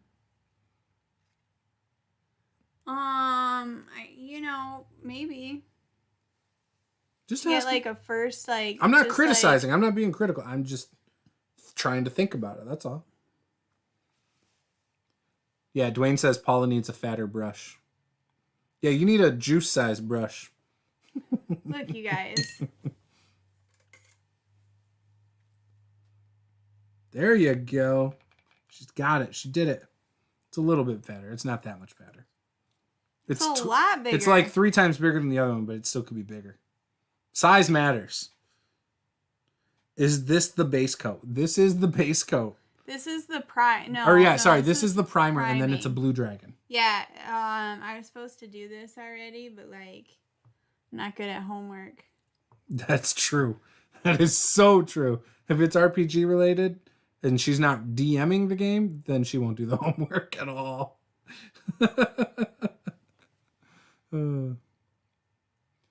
Yeah, it's not like Paula is a project manager. Victor said that.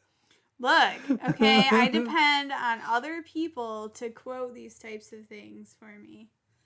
Tell me, how long is it going to take you to do that?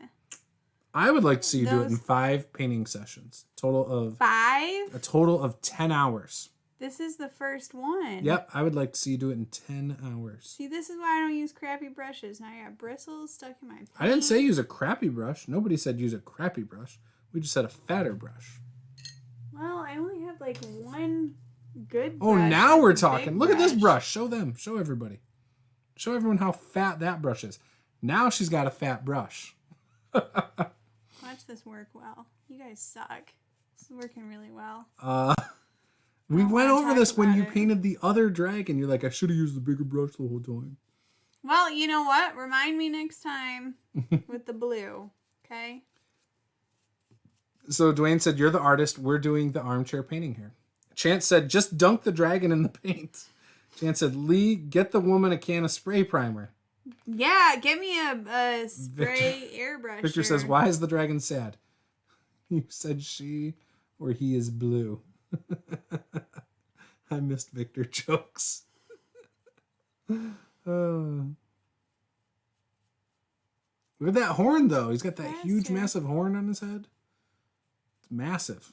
He's going to be sweet, though, when he's done. He will be. I'm excited about it. So, yeah, we've got that video going up for the Kickstarter tomorrow. I've got another... what is it? I've got another video coming up in a couple weeks where I will probably talk about something else related to that book. I'm not going to give it away yet, but it's about 2 weeks out, so we'll be doing that. What? Are you painting my camera up there? Got like bristle marks now, you guys, because this is not a good brush to use for this. If his leg sucks later, it'll be fine. It's your fault for making me use the large Why do you have brush. bristle marks? Maybe you need to water it down a little more. I have bristle marks because it's a really stiff brush. It's not meant. Nobody told you to use a stiff brush. Oh my gosh. So the dragon is from Magecraft Miniatures, Dwayne. They, I had talked to them back in November. I was trying to get it in November. Unfortunately, my Etsy account was linked to our old address, so it got shipped to our old address and on the other side of the state.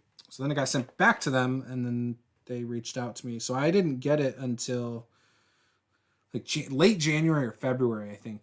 And at that point, we were on hold. So, yeah, it's been sitting here staring at me this whole time. Are you playing the typical blue base with gold horn and belly?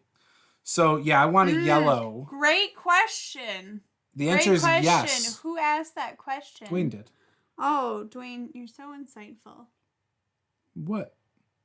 That's an excellent question. The answer is yes. But, Dwayne, do you think we should do the typical blue? The answer is with yes, yellow Dwayne. Belly? Do you think we should? Or do you think we should take some creative liberties and try something slightly different? No. For the possibility that the results are going to be so great. It's no. No. Why are you doing this to me? You're torturing me.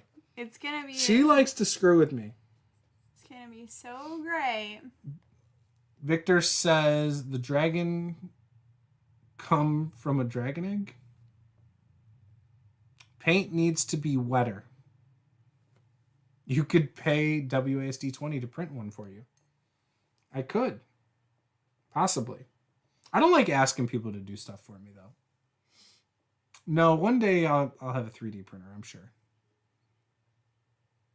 I've heard, actually, talking to Nate and some other people, they said you don't typically 3D print, like, mundane things. Like, for instance, I wouldn't print my own, like, tiles, right? But, like, a one-off piece, I would 3D print. You know what I mean? Yeah. Yeah, that's what they kind of recommend. So, like, miniatures, specific miniatures, yeah, you would totally 3D print that, you know?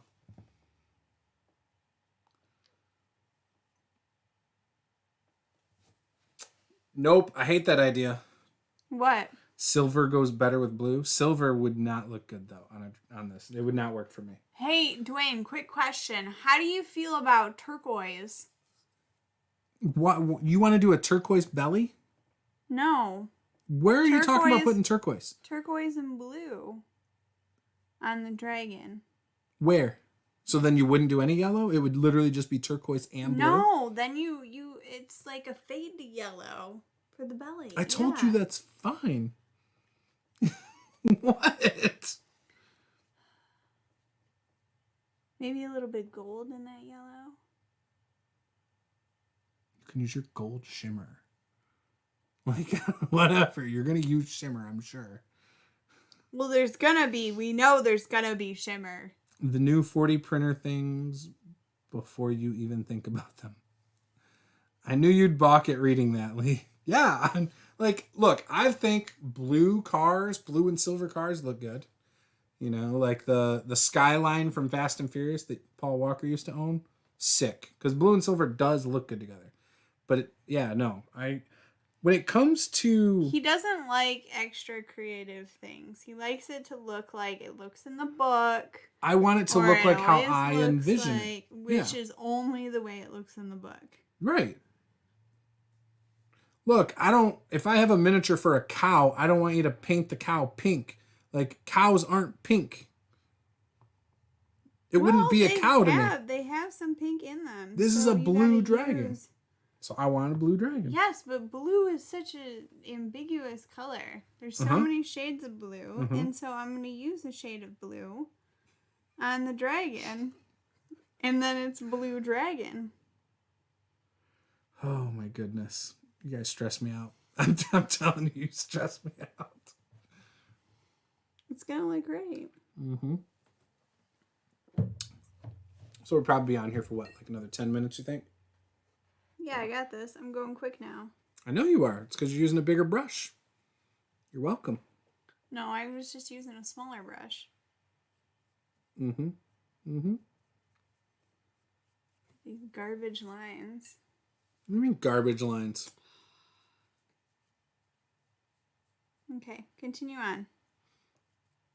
How does Dwayne feel about the turquoise? Making an awful lot of assumptions there, Juice. What assumptions am I making? About pink cows? Fine, I don't want a purple cow. How about that? I don't want natural purple cows. All right. Where do you think chocolate milk comes from? From, I don't know. Brown cows. Does it?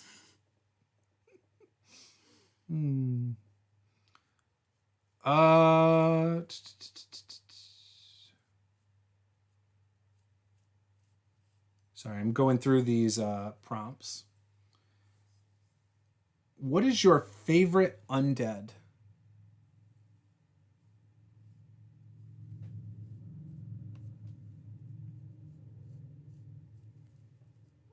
Oh, no, I didn't hire Paula as my creative director here.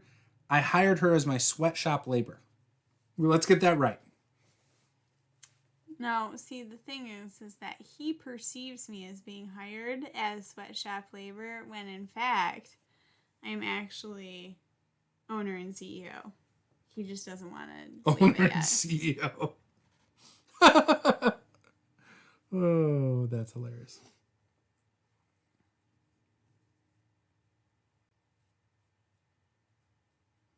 My favorite undead.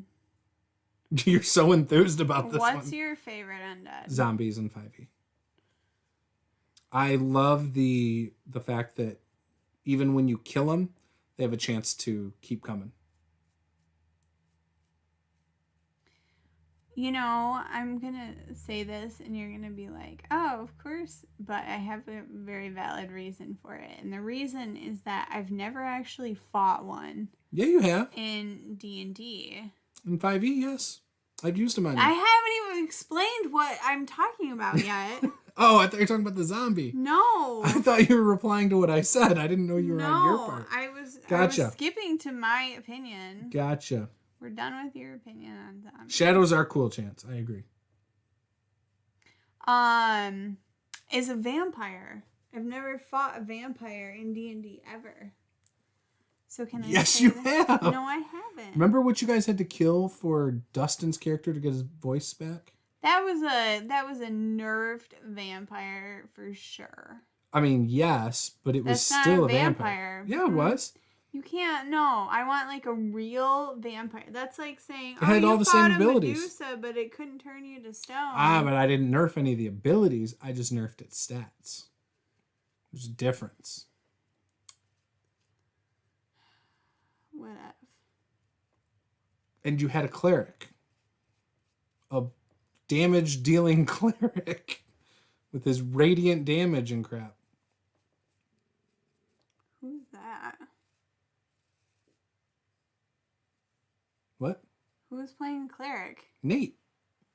Malcolm Shale or Malcolm was a Tempest cleric or something. So he could do that thing where he'd do max damage and all that stuff. I don't remember how the combat went. I do remember it ending far quicker than I expected.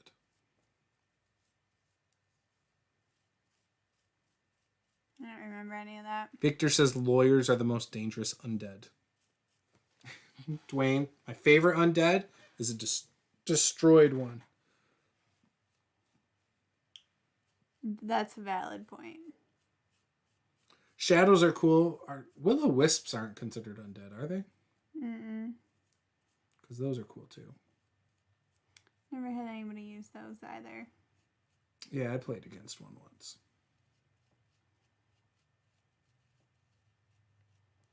Gorgons can't actually turn you into stone in D&D. Sad. Is that true? Well, that defeats the whole purpose of having them in the game. Yeah, they can. Medusas they can petrify you. Yeah. Can the Gorgon bull, though? You know what? I mean, he's... Details. Look, Chance is that kind of person. He is totally that. I believe that semantics kind of person. Said Medusa. You did. Okay. CR5 Gorgon. Petrifying breath. Oh, look at that. The Gorgon exhales petrifying gas in a 30-foot cone. Now each creature in that area must must succeed on a DC 13 con saving throw. On a failed save, the target begins to turn to stone and is restrained. The restrained target must repeat the saving throw at the end of its next turn. On a success, the effect ends on the target. On a failure, the target is petrified until freed by the Greater Restoration spell or other magic. Sorry, Chance. You're wrong. He's going to argue that petrification doesn't necessarily mean that you're turned to stone or Except something it does like say that. It says you begin to turn to stone until you turn to stone. I don't know. I'm just saying. It's going to come back. I win. Gorgons can. I am on a Gorgon right now on D&D Beyond. Do I have a website screen share? I do. There we go. Boom. Gorgon. Petrifying breath right there, buddy. Sorry.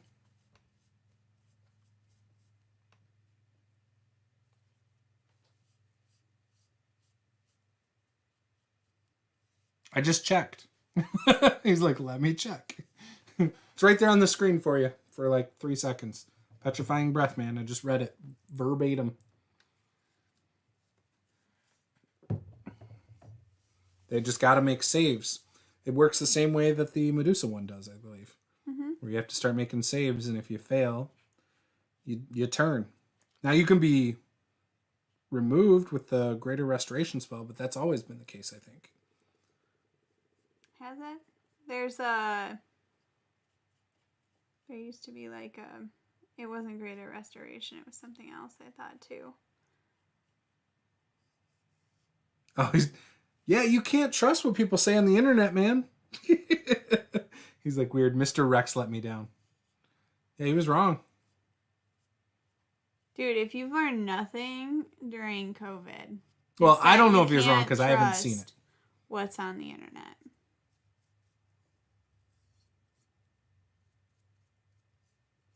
Yeah, it's all good. I was like, why would they remove that? That doesn't even make any sense.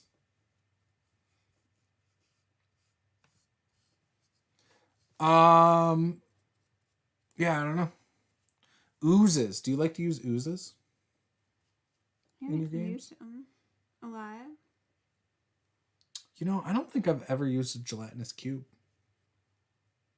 I know, it's such a stereotype, but like I've never met one in D&D playing, and I've never used one either.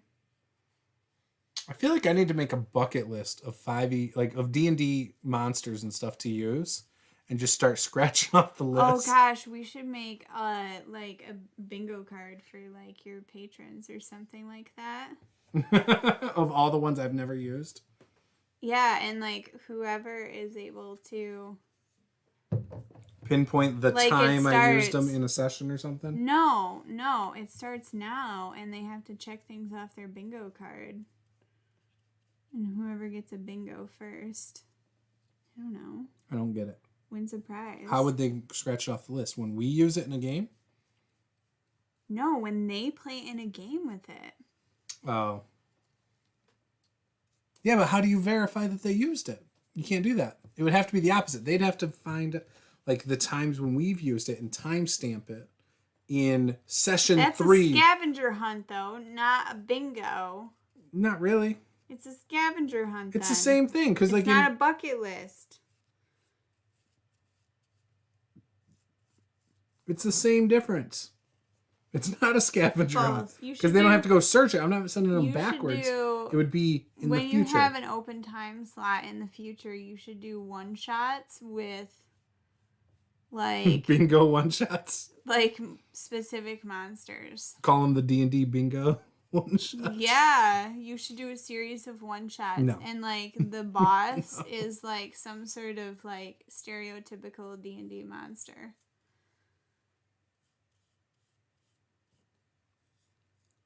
Just so, you know. What? Dwayne says, wow, Paula, you're really quick at painting base coats. You should give yourself a raise. Look. Y'all are Chance says, tonight. I once had a pet ooze as a familiar. Named him Slime. Of course you fucking did, Chance. Of course. Dwayne says... Like, there's no part of me that's surprised by that at all. Like, you could come in here and be like, I once made a Minotaur my friend in a D&D game. And I'd be like, yup, that's Chance. I don't even need to know. I used the animal friendship and convinced my DM it would work on the Minotaur. Dwayne says, I gave one of my characters a really small gelatinous cube as a trinket. Character was a warforged with the cube roaming around cleaning his body. Oh, that's actually kind of funny. Chance says, slime boy. Dwayne says, number 3. Collect the things. Here's a list of monster that we need you to kill. Yeah, I don't know. I've used oozes a few times. So is it the gray ooze that messes up weapons just like a rust monster? I think it's a gray ooze, right? Yeah, sounds right. I've used that before because I like to mess with players. So that's always fun. Spiders are pretty common in a lot of my low-level games. Spiders are an easy, like... Spiders, goblins, kobolds, rats. I've used all those multiple times. Planar beings. I don't feel like I use a lot of planar beings. I don't mess with the planes typically in my games. Like, what's an example of a planar being? like a solar, like the Oh. angel things. Yeah, no. Or nobody things like ever that. Even uses demons and stuff I don't usually do, but I'm running Descent into Avernus, so that's changed that a little. But I had never used a lot of demons in my games either until this. That was one of the appeals of this campaign for me. Oh, was to learn how they work. And... Yeah, it was to do something I've never done. You're on a different plane, you're fighting demons, you know, like, I don't know. I think it's cool. My new character is going to fight fire with fire. Yeah, it's going to work great. It is. Don't worry, she does full damage even if they have resistance. I have done a lot of elementals, though. We did that in our first 5e campaign with Nate and Dustin and Nicole. I don't remember that campaign. How do you not remember that? I don't remember anything. I don't remember things. I don't remember anything. Man, ever. You even helped paint the terrain for that. I know. I don't remember a single thing about the story except for the fact that he couldn't talk. It's the only thing I remember. Oh, she was a goodness. druid. I was an assassin. Why do I try? Why? Why do I try? Okay, what is your favorite dragon? Gold dragon. Why? Because why not? You're just like, it's gold. Fucking gold dragon. You're painting my favorite. That's why I want a blue dragon. Blue's my favorite. No, I mean, aren't gold dragons like, they're like lawful good and blah, blah, blah. Right? By the book, yeah. But that's boring. No, it's not. Why are we doing dragons by the book? Screw you. Why not be more creative with it? Paint that dragon rose gold. Rose gold. Dwayne said, Paula, I make that comment about you painting quickly as an honest comment. Lee just read it sarcastically. It's better that way, Dwayne. Chan said elementals and imps can be a lot of fun. I'm not interested in imps. Elementals are cool, though.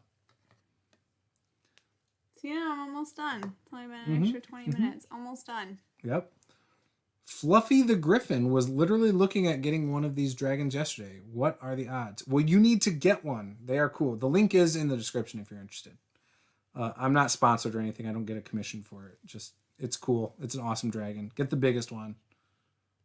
Mine's not the biggest. Mine is one step below. The real question, Fluffy, is what color scheme are you going to use Blue and on gold. your dragon? Blue and gold. Blue and yellow, blue and yellow. Are you gonna veer from the traditional blue, yellow, gold color? Or are you gonna do something a little more creative? Why can't blue, yellow, and gold be creative? How come you can't use the restrictions put upon you to be creative? Because you can't. True creatives can work within the restrictions that they're given. No, that's false. That is true. In fact, it forces them to be more creative.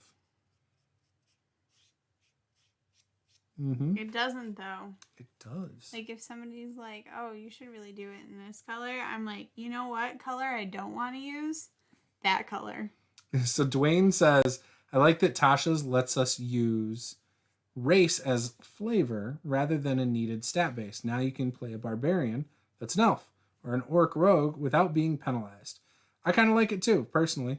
Yeah, I think it's cool because I always thought it was kind of dumb that you felt a little like, oh, well, I'm going to pick this race because I'm this background or this class or whatever, and this is most beneficial to me. And it's like, well, why can't that orc be stealthy?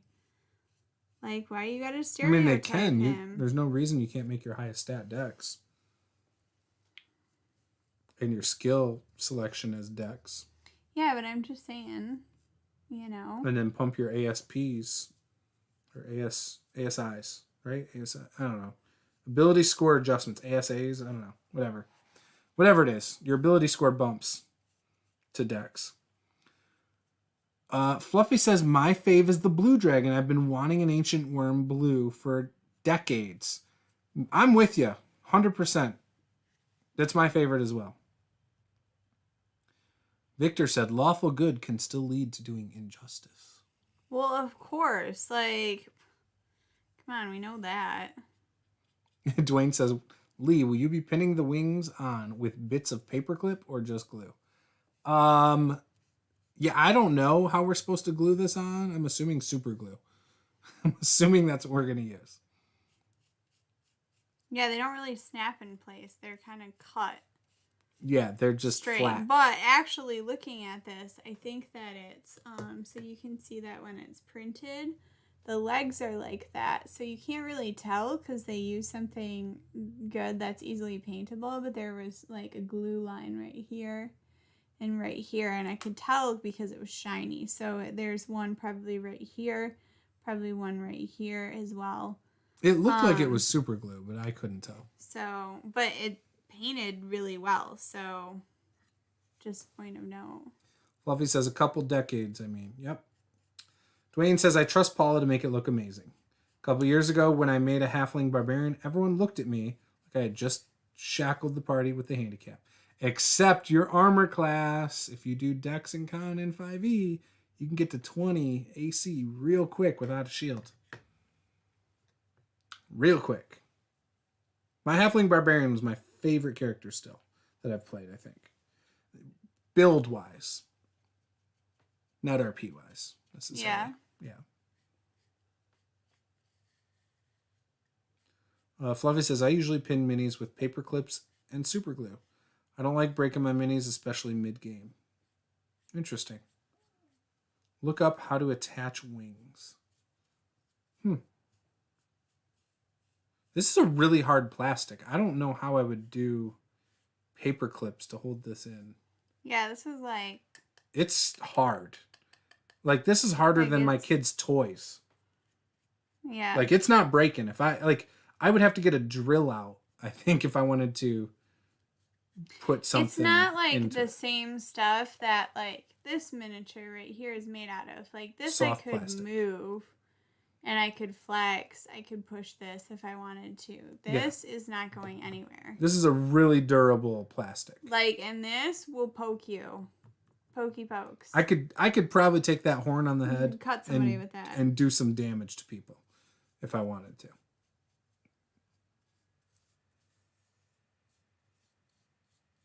It's fine. It's going great. Almost done with this. Good. Almost done. Good. I like how when you started up on the head, it was all very thick. It's very white. And now it's like, oh, I see a ton of the bluish green through it. Look. I've never painted this before. And usually I do primer a little bit thicker than what I'm doing it right now. But it doesn't appear that I need to do it quite so thick because this is adhering really well. The purpose of doing a primer is to help your paint to adhere better. If this primer is adhering really well, then it doesn't really matter as much. So I'm not sure I needed to really do a primer. We have a Dremel tool now, don't we? Didn't we buy one for something recently? Yeah, we do. It doesn't have little small drills in it, does it? Yeah, it does. Ah, so we would have a drill small enough if we wanted to use a paper clip.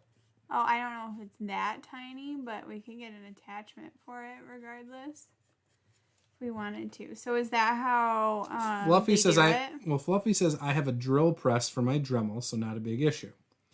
Dwayne says, great, but when you drop a 2-pound dragon made of non-flexible plastic, the weak point is what'll break. Correct. I would be worried if you drilled into it that it would be... I don't know. I don't know about drilling into it. You think it would spider out? It might, yeah. Yeah, I don't know. I don't know. But at the same time, if the wing fell off at the glue joint, we would just glue it back and touch up paint if we had to. Because I don't think this is going to shatter. It's like if this got dropped, yeah, it would break at the glue joints probably. I don't think it's 2 pounds. How heavy do you think this is? It's pretty heavy compared to a regular miniature. You think it's 2 pounds? It's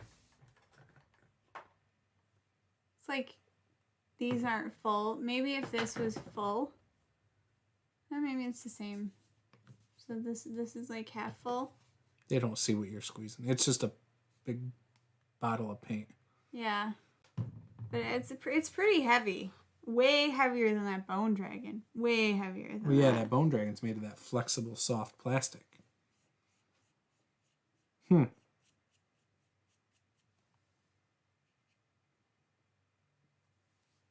Interesting. Yeah, I don't know.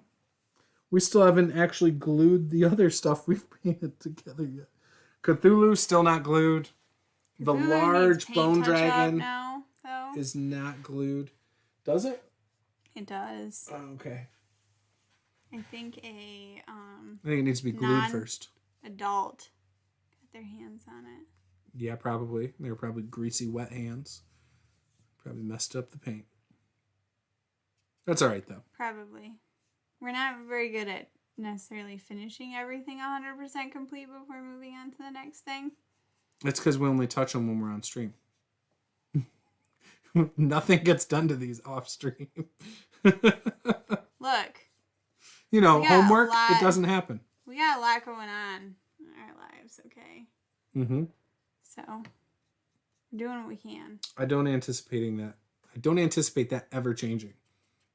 Do you? Yeah, it'll slow down at some point. You think so? When?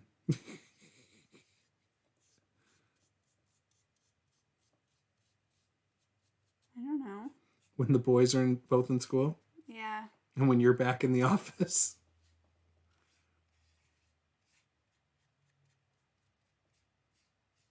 I don't think it's going to slow down.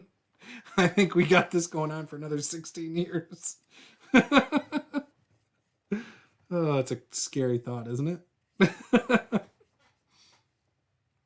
Oh.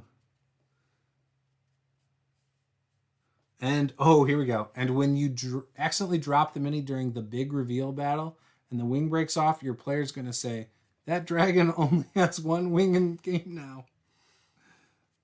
Dwayne says, dab it, bit of ink or paint on the wings and press them into place to mark where to drill the holes. Oh, that's a good idea. That makes sense. Put a dot of paint. Mm-hmm. And then push it together. Like, this doesn't really push together. Like, you have to line, like, there's no locking or anything whatsoever. It's completely flat. So you'd still have to be careful how you do it. Bathroom reno is still going, Chance. All the plumbing's done, but we don't have a vanity. We don't have a tub yet. We don't have flooring in. We have to do the flooring. We've got to fix the subfloor. We've got to move some electrical. We've got to do some drywall, some mudding, paint. I got a frame around the exhaust pipe now that they put in a different spot than where I originally wanted it.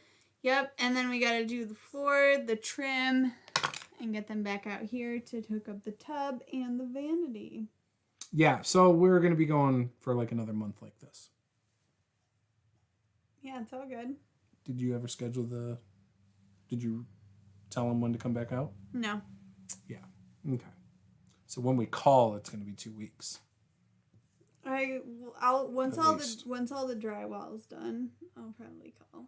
I think the floor is more important. Once the drywall and the subfloor is done, I will call. Because then it will probably be a couple weeks before we have the flooring and the trim done. Probably be fine. Okay. If you say so. Dwayne says, have you been watching the Iceland volcano videos with your kids? Nope. Didn't even know anything going on with that. Victor says, just wait for the grandkids show up. Well, yeah, but the grandkids won't live here all the time. And hopefully that's, like, there's a few years before that. Jesus, homeownership sounds too crazy. It's because we had the wrong person advising us. This is not a normal homeownership thing. We are remodeling a bathroom. That's different than normal homeownership stuff. Yeah. Maintenance stuff, that makes sense. But look, I would rather live through renovations than move. Moving sucks. We've moved on average once a year since being together. We've lived in our last 2 places for 2 years. Our first house we lived in for 1.5 years. So there's 5.5 there? Mm-hmm. And so we've moved more than once a year the other 5 years, 6 years we were together. It sucks, dude. I hate moving. When we bought this house, we said we will never move again, but we will probably move one more time, and that will be because we will build a house, brand spanking new, how we want, and then we don't have to live through another renovation again or any of that stuff. So yeah. But anyways, so we're going to end the stream there. Paula's done doing her primer. We will be back in 2 weeks.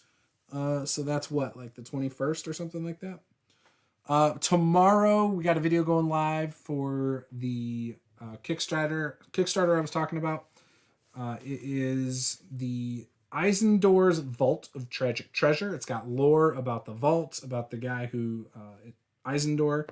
It's also got a bunch of different types of magic items, 300 plus pages. It's going to be pretty cool. You also get a free Mag of Holding issue number 1 by just being any level backer on this Kickstarter.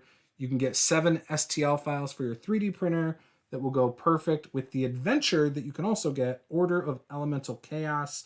That is a 200 plus page book. It's looking pretty cool, I have to admit. So I'm pretty excited about that Kickstarter.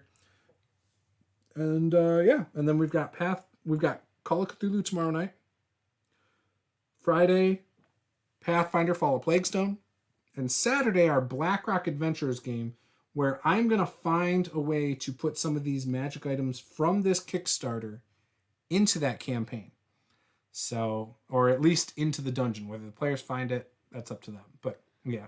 Guys, you got to help us find it. You got to watch the game, and you got to be like... Throw clues at them. Yeah, you got to be like, Paula, WTF are you doing? You need to look under that book. You need to look behind that bookshelf. Like, you got to help me out, dude, because I'm not getting it. Chance says, I'm something of a minimalist, so moving can be done in 1 or 2 trips. Yeah, no. 2 trips? Dude, we have 3 children. I don't care how much crap I throw out. You still have beds. There's so much crap. And you know what? This office space is equal to like all the kids' toys plus all of the kitchen boxes when we move. This office space is a problem. It's not a problem. It's a problem. It's not a problem. Paula told me yesterday, twice. One time she didn't tell me, she told someone else. She's moving in with someone else.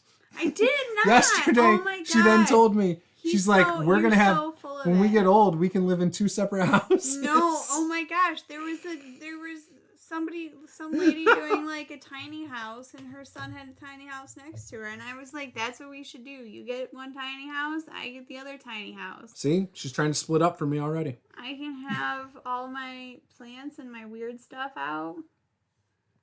I don't know, whatever. You can have a D&D themed tiny house. I wouldn't do a D&D themed tiny house. First of all, if we're that old, it's probably just going to have some video games. And at that point, video games will all be digital and I won't have discs. So my house will probably be more minimal than yours. No, you with guys, plants wall to wall. He'll keep all the freaking discs for every game console that ever existed, every CD case. Got all of it, dude. Got all of it. Oh, whatever. Anyways. Yeah, Victor's right. We will move less stuff if we leave the kids behind. That is brilliant. I'm with you, Victor. All right, guys. Thanks for watching. We'll see you guys next time. Take it easy. Game on.